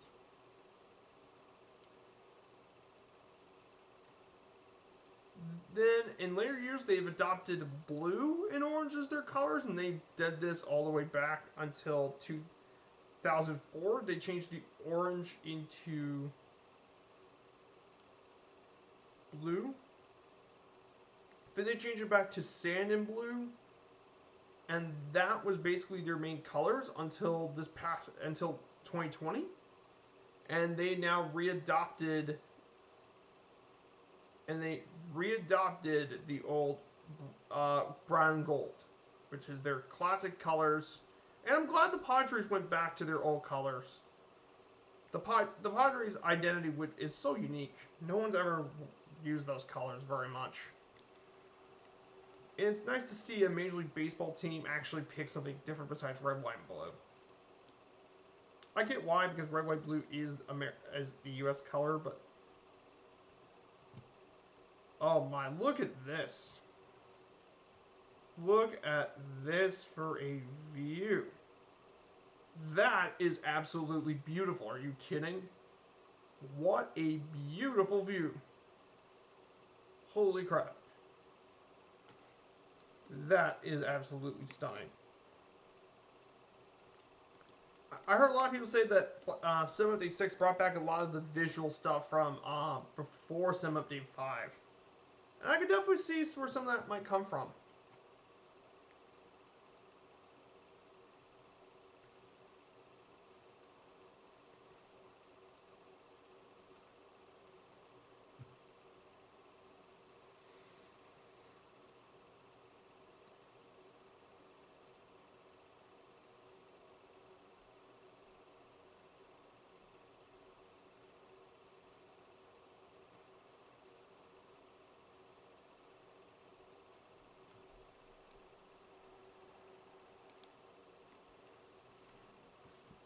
Just going a bit slower here.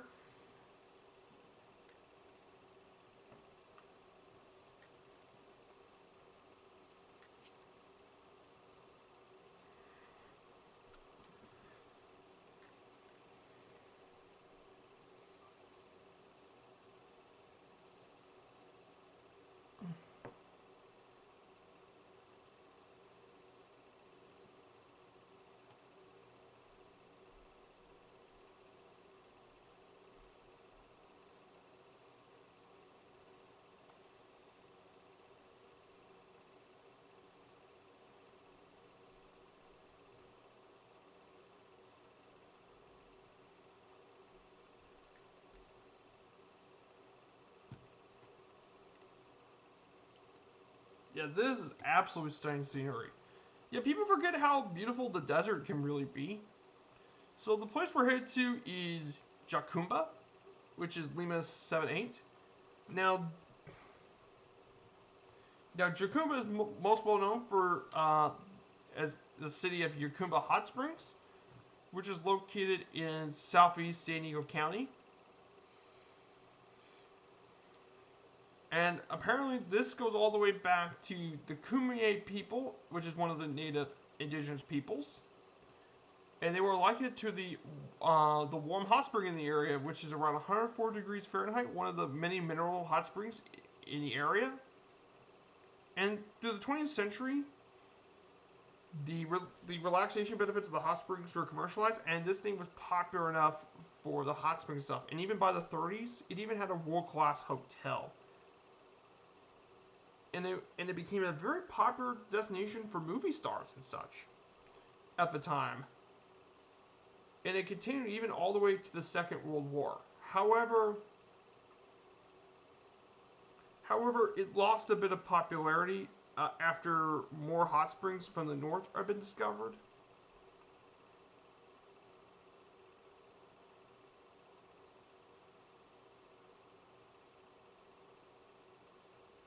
However, as of this day, it still attracts many foreign visitors to the hot springs.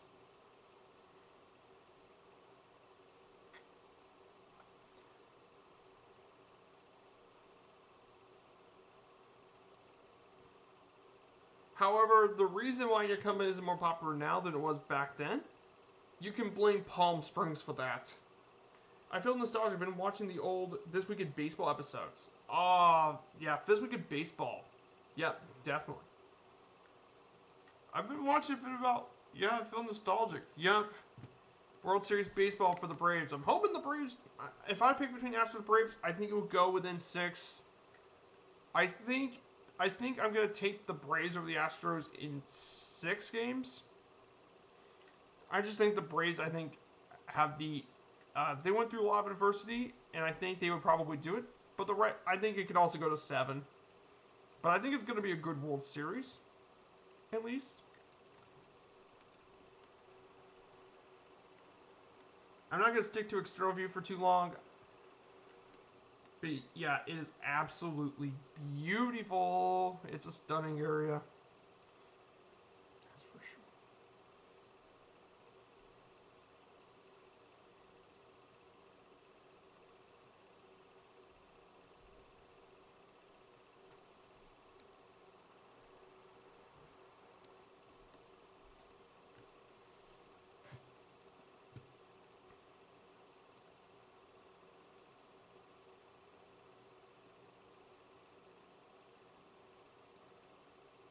Lots of yards in this. Lot of yard in this World Series. Yeah, lot of yard. Yeah, there's a lot of yard in that one. That's for sure.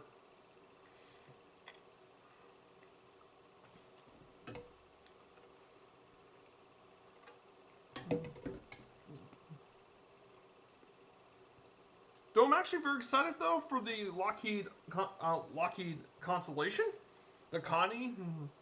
That's going to be great. And I'm hoping it'd be nearly as good as the DC6.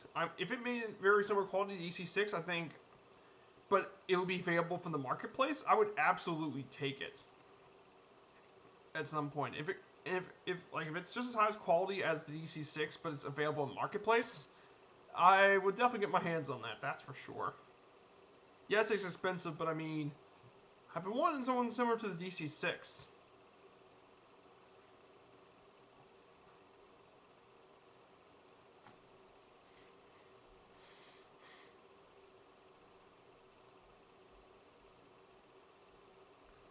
Also, according to MSFS add-ons, well, they Just Flight released the Hawk the other day, which is Just Flight's newest plane. I've been waiting to see what the Thunderflies think of it, which is see what they think. They're also now Asobo and Microsoft announcing the Antonov AN2. Oh, that's gonna be fun. The Antonov AN2 is gonna be a really fun plane from ATS Simulations.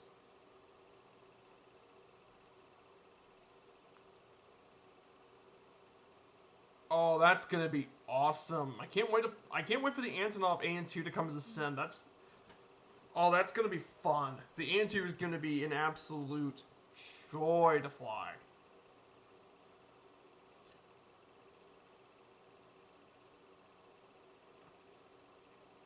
I'm wondering if that's going to be a local Legends plane. If that's going to be the new local Legends, then the AN2 might signify Russia being the next world update. Russia? I mean, I'm not complaining if Russia gets a world update. That would mean photo. Okay, so we're right next to the airport. For us, we are going to land on runway 25. We're going to go straight in at runway 25. But yeah, pretty crazy stuff.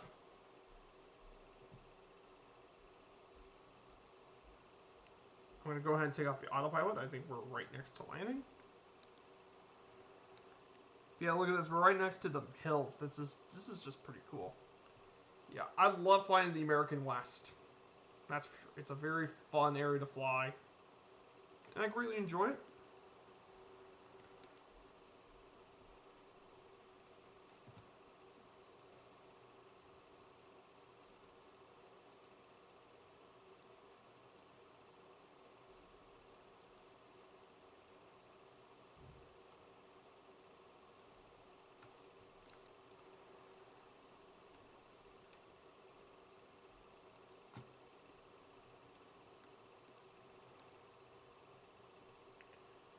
And there's the airport right in front of us. This is going to be a very interesting landing, that's for sure.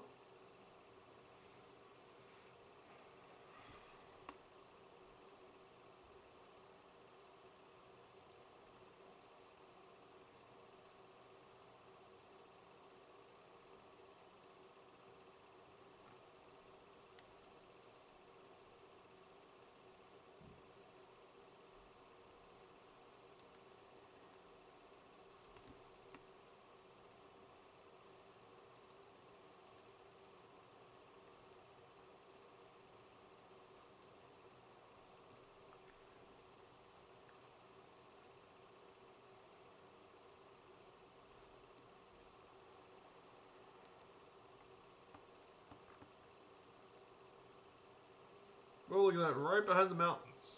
Quite a tricky landing.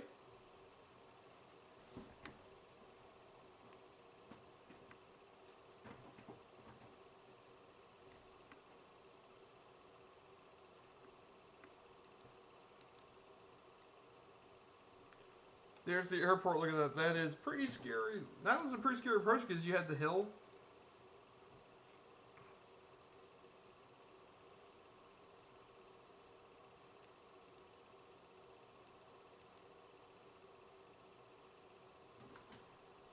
Minus 128. That's pretty good.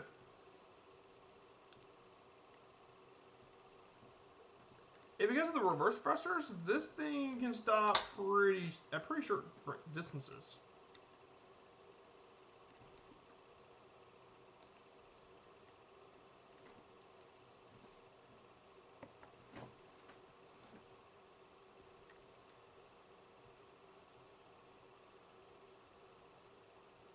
So,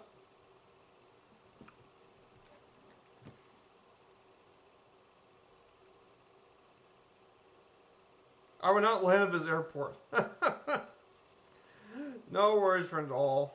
I would not land at this airport.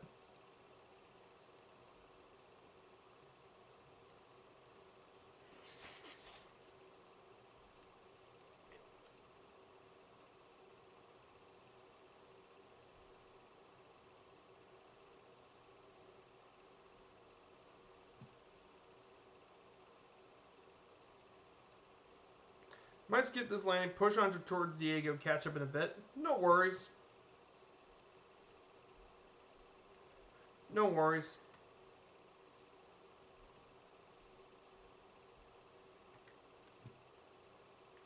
So apparently, also too, the Antonov 2 in the sim from ATS. Guess what it's going to cost?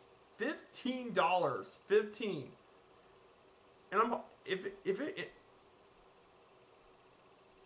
and and apparently they're going to come up with famous flyers. I can't wait for the Antonov AN2. That's going to be an absolute joy. I can't wait for the Antonov.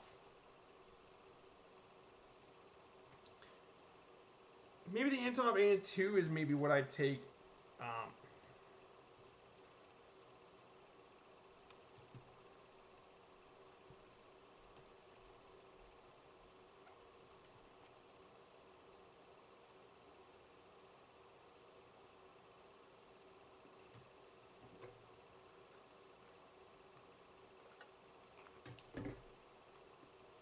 mm-hmm.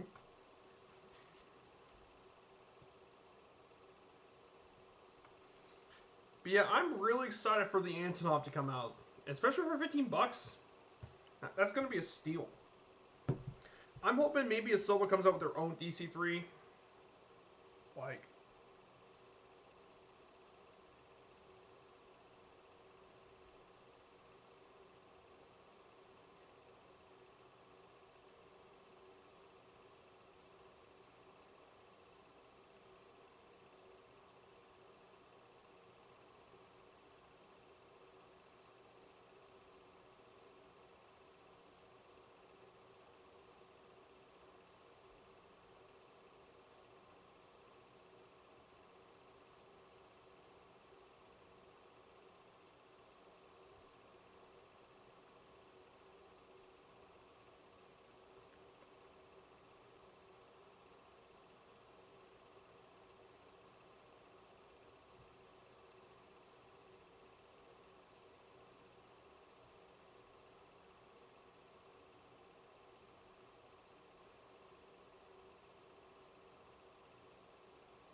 Ah, Martel made it. Yeah, no worries there. Martel's down.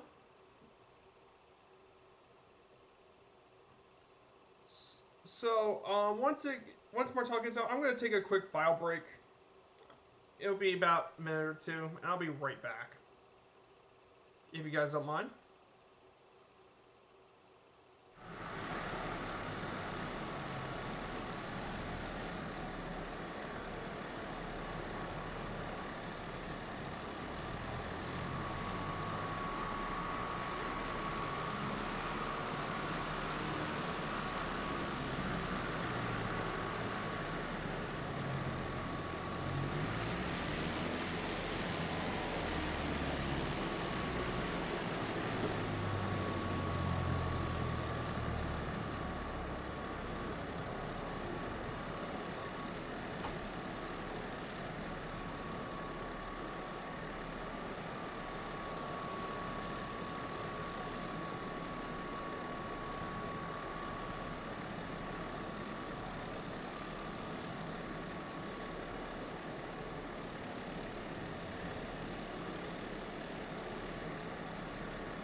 I'm back.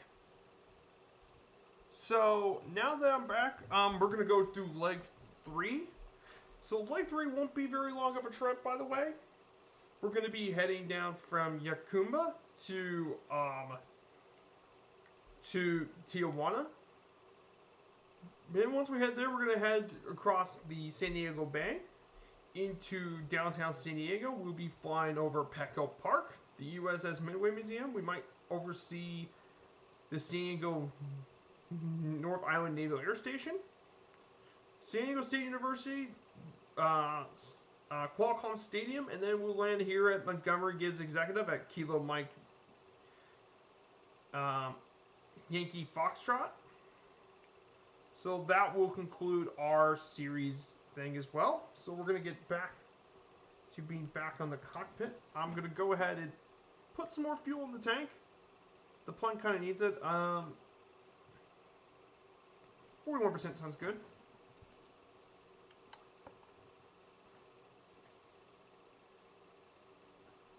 I can take off from the dirt strip. Not a big deal.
Actually, it's going 4,500. Not a big deal.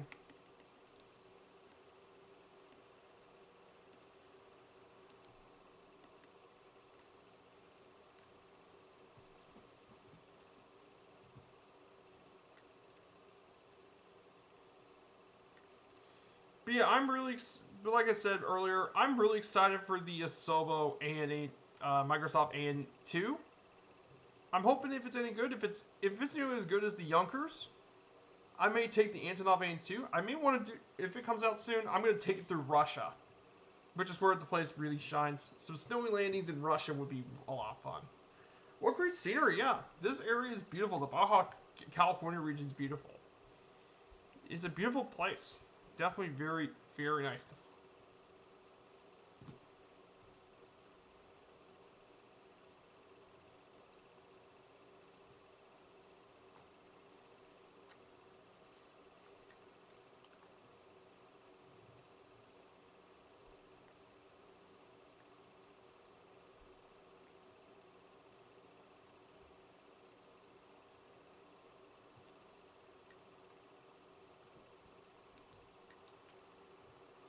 Yeah, a bit slower.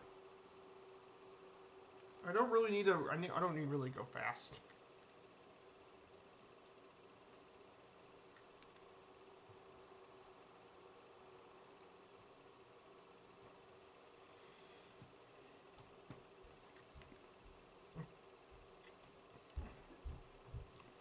Yeah, I'm gonna go a little slower on this part because I want to enjoy the scenery here. This area is known for some absolutely beautiful scenery.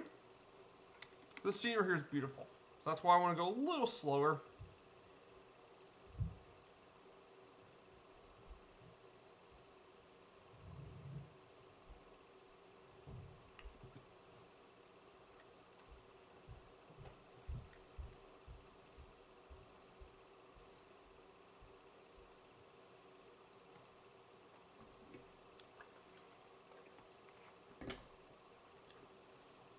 But definitely very nice. I'm also on a program called uh, Flight Events, which is my plane as well. So I'm also in that as well.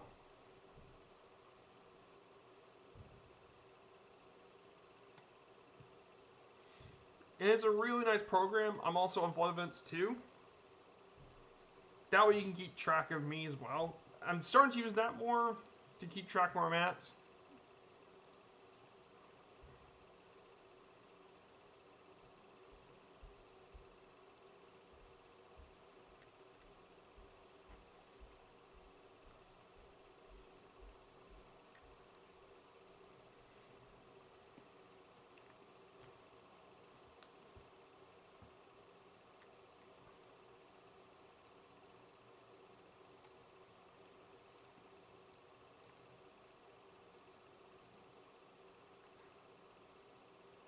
Yeah.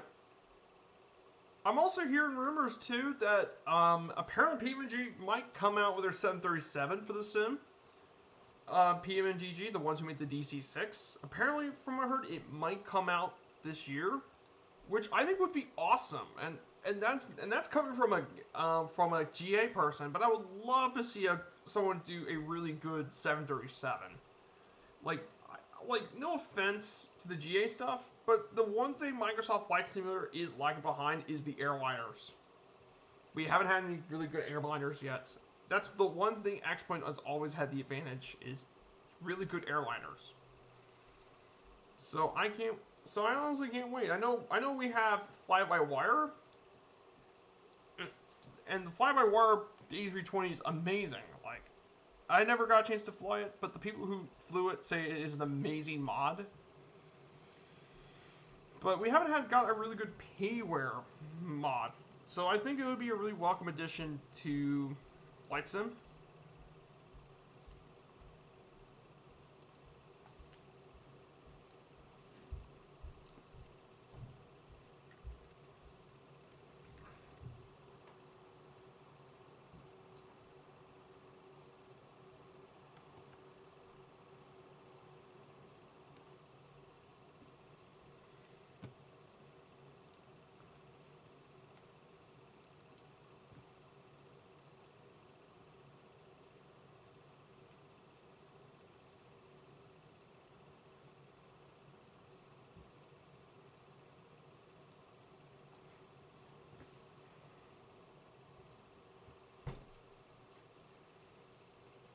Yeah, but I'm really liking though Kazaki.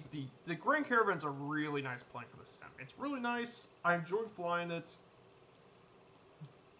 It is such a very versatile plane. You can go as fast as you need this to go. Carries lots of people. Range is good.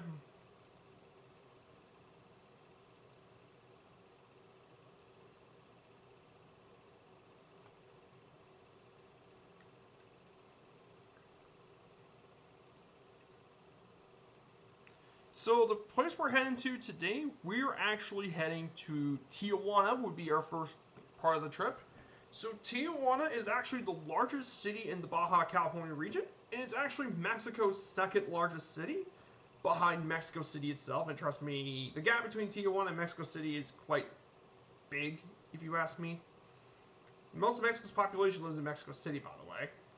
It is actually the most visited border city in the world, which is because the U.S.-Mexico border is one of the busiest in the world as well,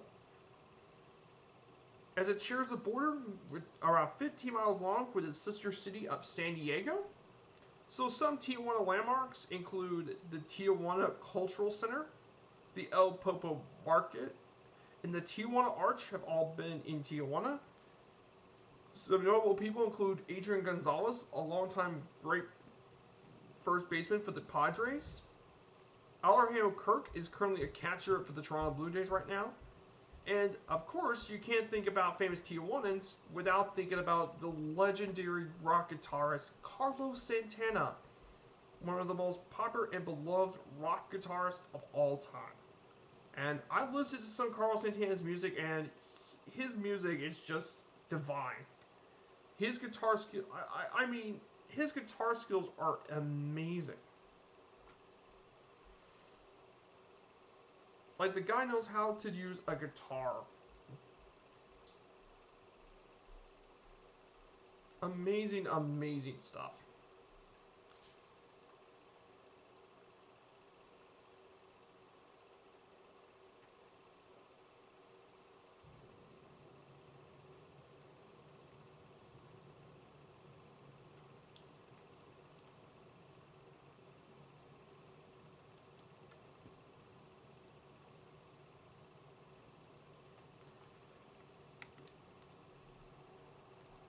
Just gonna increase the speed a little bit.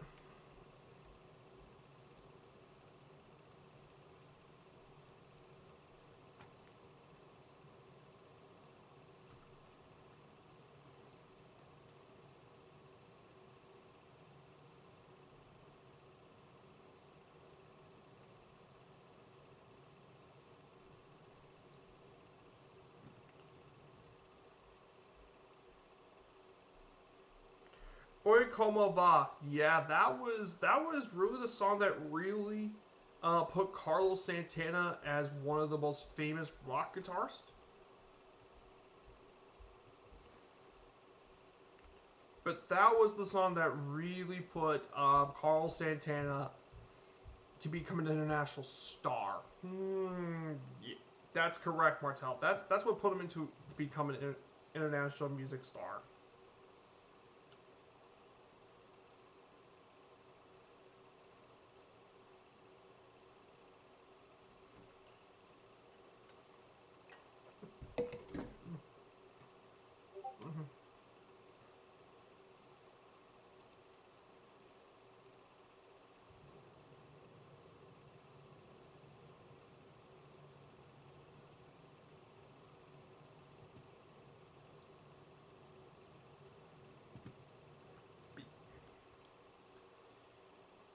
Yeah, the scenery is amazing too. I put on clear skies for today just because.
But man, this scenery is absolutely gorgeous. This scenery is amazing. Baja California is a really beautiful region. And I can definitely tell with the stones and all that. Oh, this would be nice to fly back later on in the series. The sun's hitting the carriers and the... Oh, yeah, the aircraft carriers. The USS Midway, actually.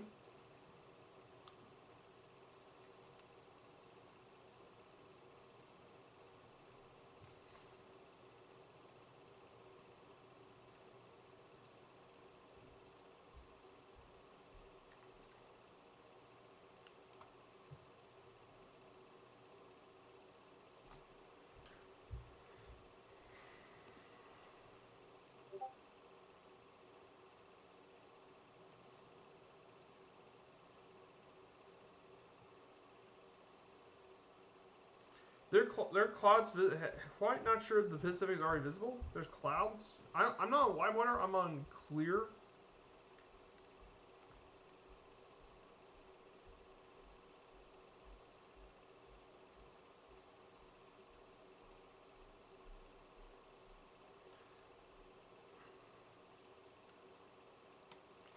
But oh yeah, yeah. This is just wow. This is beautiful flying here in Baja California. This is incredible.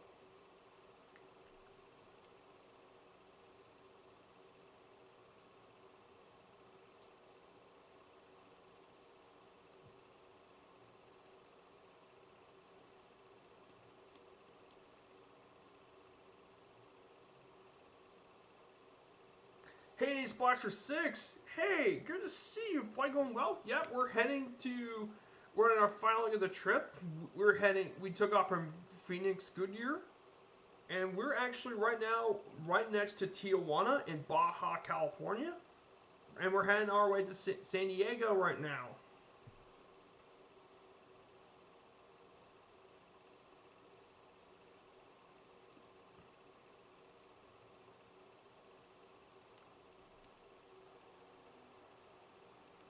So I'm going to go ahead and start lowering the altitude for a bit. So let's give Splasher 6 a shout out.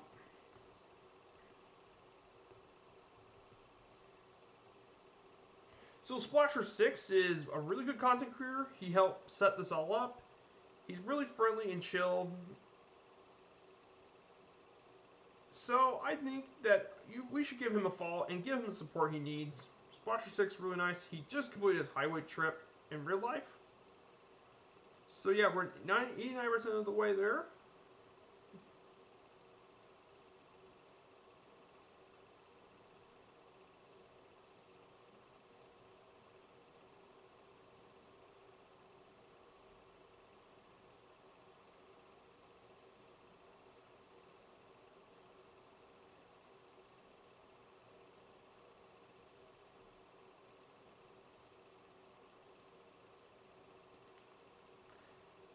Algerian deficit in Africa. Ooh, Algeria would be interesting.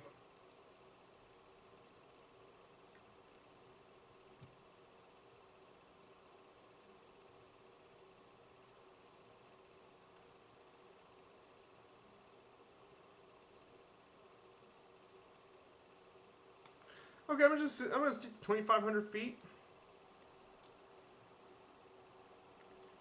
2,500 feet's pretty good.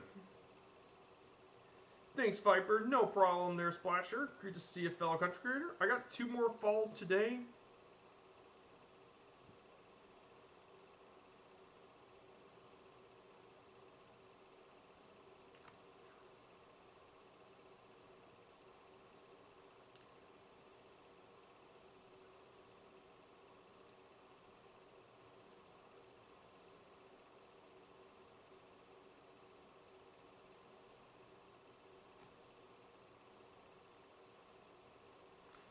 So we're gonna. So Mexico also has got a baseball history too, in here in Mexico. Definitely very nice and stuff. Mexico's baseball league has been around since like the 1930s. Is this your last flight? No, Splasher. Seattle's going to be the last flight of the series, and that's going to be in November. But yeah, Seattle's my last flight in the series. After this, we're gonna go from San Diego to LA. and then from LA to San Francisco and Oakland, and finally from Oakland to Seattle. And I've already got everything planned out. This is not my final flight, though, Splasher. We got 3 more after this. 3 more.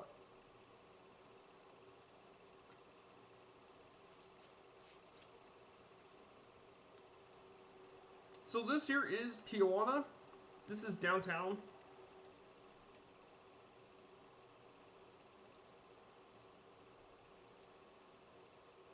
Ah, I see. I thought you still had the West Coast. Yeah, the West. We're in the West Coast, Splasher. This is the southernmost point of the West, well, of the U.S. West Coast, San Diego.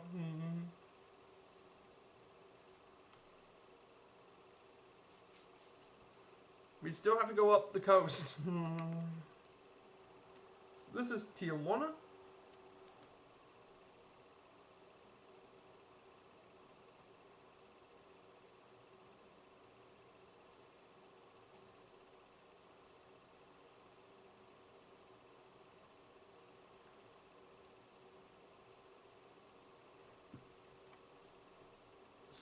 So down over here is Estadio Chevron. This is one of the Mexican Baseball League stadiums located in Tijuana. Now, the one thing Tijuana is pretty infamous for, I gotta say, is crime. Crime has always been an issue for Tijuana. But I know it's not nearly as bad as it was like a couple of years ago. I know the folks in Tijuana did a lot to try and trim down the crime rate. But it's still not exactly the safest city, if you ask me.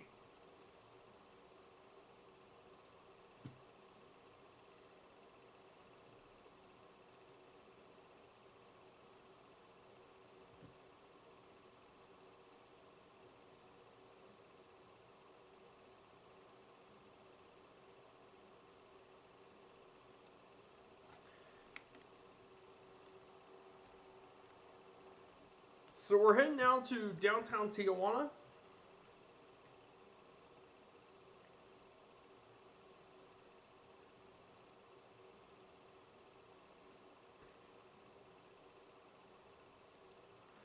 So once we get to downtown Tijuana, I'm going to lower down the altitude a bit. We're going to go down to 1,500 feet.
So now we're in downtown Tijuana. Yeah, this place has been really developed. As you can tell, Tijuana has been developed quite well.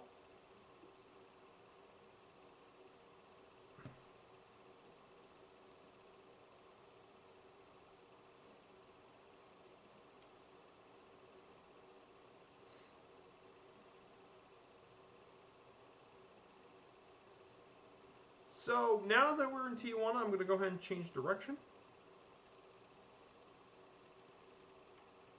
So now we're going to talk about the city of our destination. We're going to San Diego, the beautiful, beautiful San Diego, the birthplace of California, San Diego, California, formed in 1769 by Spanish Franciscan friars, helped form the city. It is most well known for the mild year-round climate.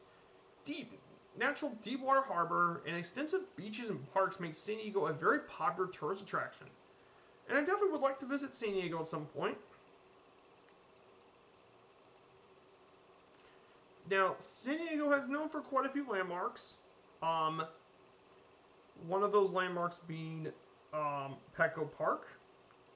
There's the San Diego Zoo, one of the only handful of zoos in the world to house the to house the exclusive giant panda.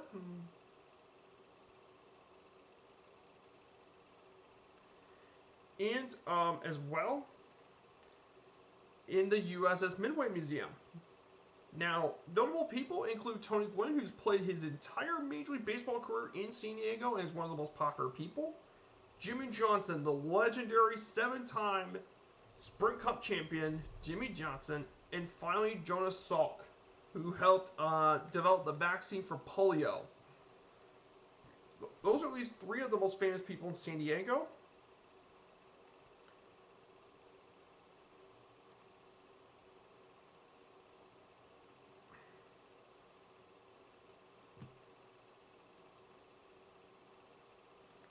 As well. So the place we're going to visit first is Petco Park, which is, let me pull this up. So Petco Park was opened in 2004, and it's the current home of the team itself. And it's been, for a long time, been one of the most pitcher-friendly parks in the league, and that was due to the fact that the outfield is such a wide expanse that due to this, it makes Petco Park really easy. Balboa Park is nice. Ooh, yeah, Balboa Park has been...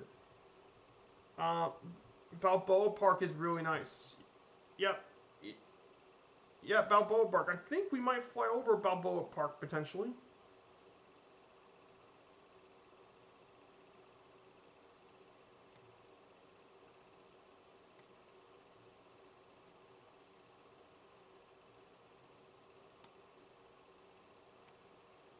There's also Mission Trails Park as well.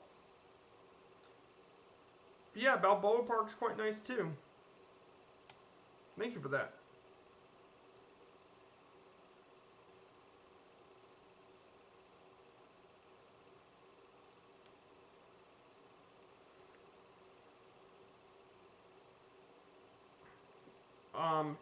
Now it has a seat capacity of 40,000 fans, and the outfield dimensions are kind of unique with 334 left field, 357 in left center, 390 center, 382 in right center, and 322 in right field. Now you may think Viper, those aren't really particularly deep, but you have to consider the outfield is incredibly spacious.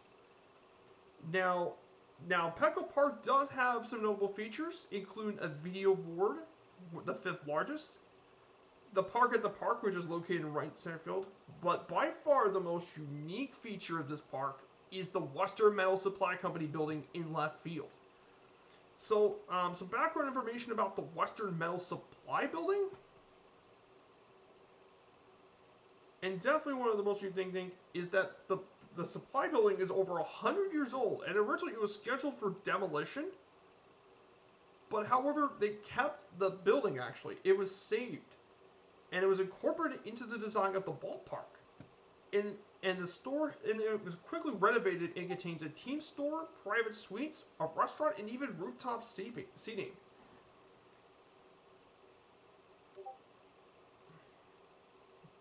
You can spot planes from coming to runway 27 from Balboa Park. Ah, cool. Now, some notable events, they include the 2006 MLB All-Star Game, and actually, this was the main site used, one of the main sites used in the 2020 postseason here at Petco Park. We're going to be heading to Petco very quickly. Now, right next to Petco is the USS Midway Museum, which, of course, consists of the aircraft carrier itself, the USS Midway, one of the most well-known aircraft carriers in the entire Second World War. It was even served both in the Korean War and the Vietnam War, and its last service was in Operation Desert Storm in 1991.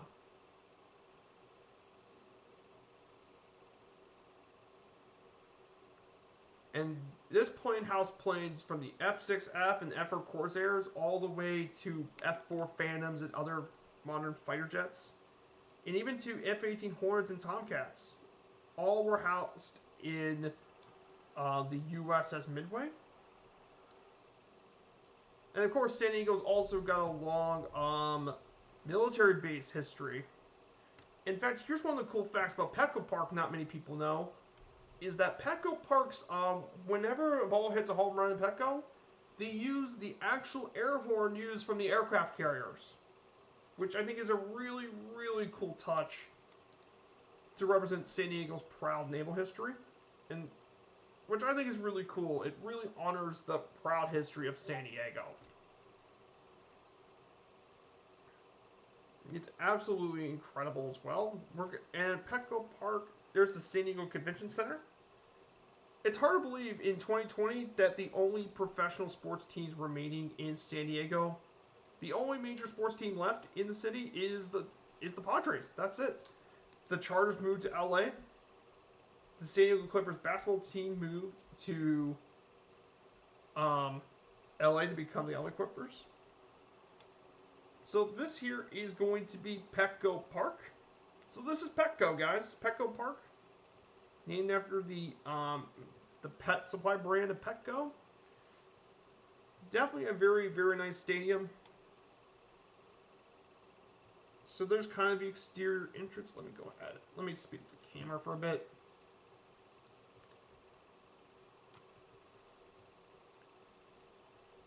So here's the entrance to Petco. You enter the entrance, you get into the ballpark seating. Here's the pretty expensive outfield. Apparently, some of the people here were doing construction work. They're renovating the scoreboard. That was at the time of it. So that's why you have all the construction stuff here. This here is the Western Metal Supply Company building right here. This is the main unique feature of Petco Park. So you can see the 3 rows of seating right here. These are the 3 rows of seating.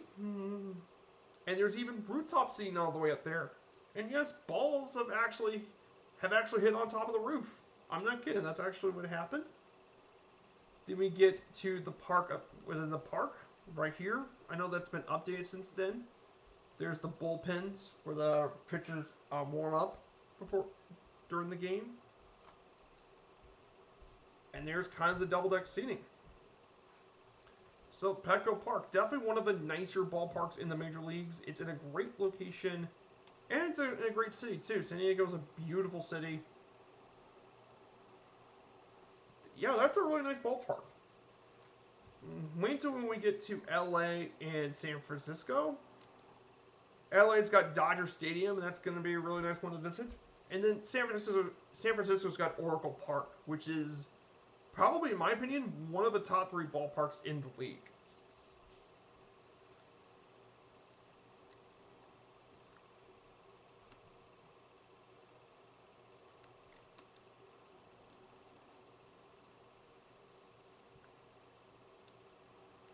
So now we're going to fly across the USS Midway Museum. So this here is the USS Midway right there. There's the iconic aircraft carrier itself. I know it's not modeled well in this end, but this is the USS Midway. There's all the different aircraft on the aircraft carrier. That's for the museum. I know Captain Seppi's been there. Joey Bullo, Captain Seppi have been there during flights of Expo. Then right here to our left is San Diego International. What's unique is compared to many other international airports, San Diego International is a single runway airport, the largest single run airway port in the world. They should not make the taxiway so wide. I landed on it. Yep. And then our final thing is San Diego Stadium. This is where Qualcomm Park used to be called. It opened all the way back in 1967 as the home, and it's the home of the Padres from 1969 to 2003. It was also the original home for the San Diego Chargers from 1967 to 2016 until they moved to Los Angeles. Now, obviously, the dimensions are a little bit unique at the park, and it had a seating capacity of 67,000. Hello, Bellocine. Hey, thank you for the follow. And I think we're flying over the San Diego Zoo right now in Balboa Park. There's Balboa Park from here. So notable events include Super Bowl 32, the 1984 and 1998 World Series games, and the Holiday Bowl, which is a college football bowl game here that's been held in San Diego Stadium. However, it's been torn. As of now, it's actually been torn down, and they're going to replace it with a new stadium for the San Diego State University. And a bit of tidbits about San Diego State University that I know: their athletics programs are called the Aztecs. Quite a cool nickname to see, for the least. Yeah, San Diego's a wonderful city, that's for sure. So we're going to fly over San Diego State University.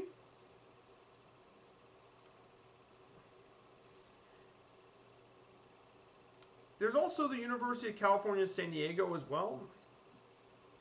But San Diego State is one of the most well-known schools. It was established all the way back in 1897. And it's known as a public research university. And it actually generates $2.4 billion for the San Diego economy. And some of the major, and there's quite a few notable alumni. They include Ellen Ocha, who was an astronaut, who's one of the ones most well known. Tony Gwynn played baseball here, the Hall of Famer. Tony Gwynn of Major League Baseball, and Marshall Faulk have all been players. Marshall Faulk is a Hall of Fame NFL running back, and finally one of the NBA's premier stars, that being Kawhi Leonard. And there is the San Diego State campus. So this, guys, here is the San Diego campus, guys. There's the basketball arena, baseball stadium. So welcome to San Diego State.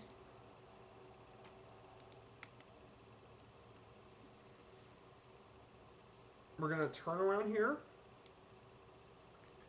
Now, since we're right near the airport, we're going to land on runway 28 left. I'm in the wrong field. Yeah. Because right next to it is Myanmar MCAS, and that was the historical home of Top Gun. That's where a lot of F-14 pilots have been at.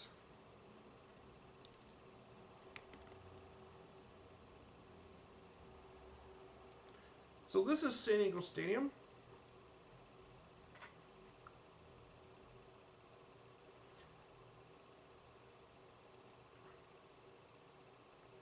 I think for me, the obvious raid target, I think after this we're going to probably raid B-Mint or Captain Seppi, one of the two.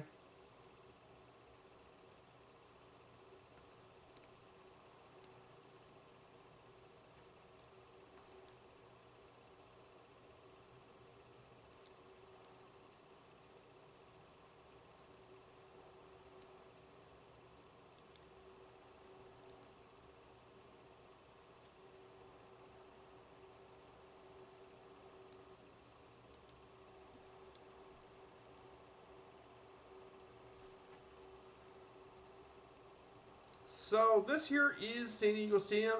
I apologize for all the trees. That's just how the sim loaded in, is all the trees. But this is San Diego Stadium. This is where this is the football configuration for the San Diego Chargers. But they've since moved to Los Angeles, and that's where we're going to go next week. So this is for football. And right now it's torn down completely. So that is San Diego Stadium. Yeah, and the reason it's green is because apparently they load in the trees. Blame the sim Martell, because it kind of loads it up. 28 left is going to be our final stop at the trip. And that's going to complete our San Diego journey. This was a pretty good stream. Got 3 new follows for the stream, so that is really nice. I'm very happy for all the new people. Now I'm 2 away from 150. Holy crap.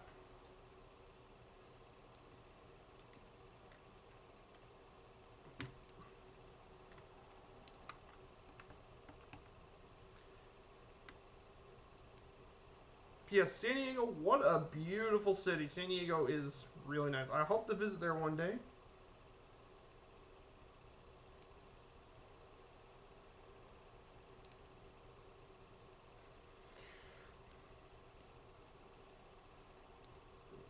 man, what a flight! That was a beautiful trip across Arizona and California. Really nice.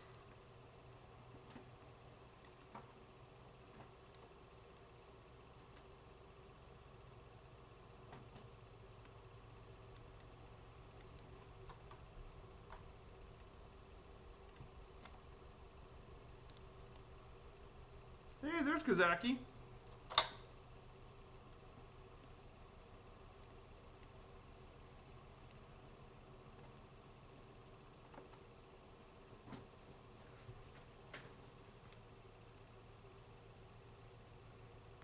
Wow, what a great trip, everyone. This was a lot of fun today. I want to thank everyone here. I want to thank the new follows. Seriously, 3 new followers is fantastic. Raiders in Vegas now. Yeah, Las Vegas Raiders. But hey, at least the good news now that the Raiders at least are in a nice new facility. And not in the crappy one. And I'm also happy the Rams are back in LA. Like, the question is, why would they even leave LA in the first place? LA has 2 NFL teams? Yeah. It's hard to believe this. If, you know, friend all, 7 years ago, LA didn't have a single team, and now they have 2 of them. But I mean, I'm happy LA got its football teams back. I just wish the Rams would have not left in the first place. Ugh. That's just my thing. But thank you, everyone. I think we're going to raid.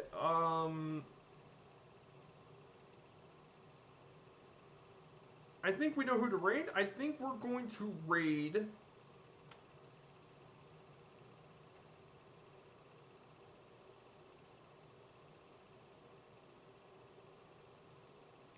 I think we're going to raid Captain Seppi. Let's raid Seppi for a bit. So I want to thank everyone for being here.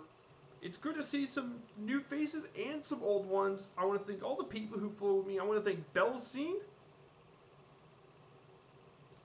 Seferis, and the rest for thank you for doing this. And next week next Sunday we're going to be heading to Los Angeles, California. We're going to go by LA. And then for Wednesday, I got something pretty unique for Wednesday's trip. That's for sure. I got something cooking up for Wednesday. So right now, we're going to prepare to raid Captain Seppi. He's currently doing his Pan Am recreation flight. So we're going to go raid his channel.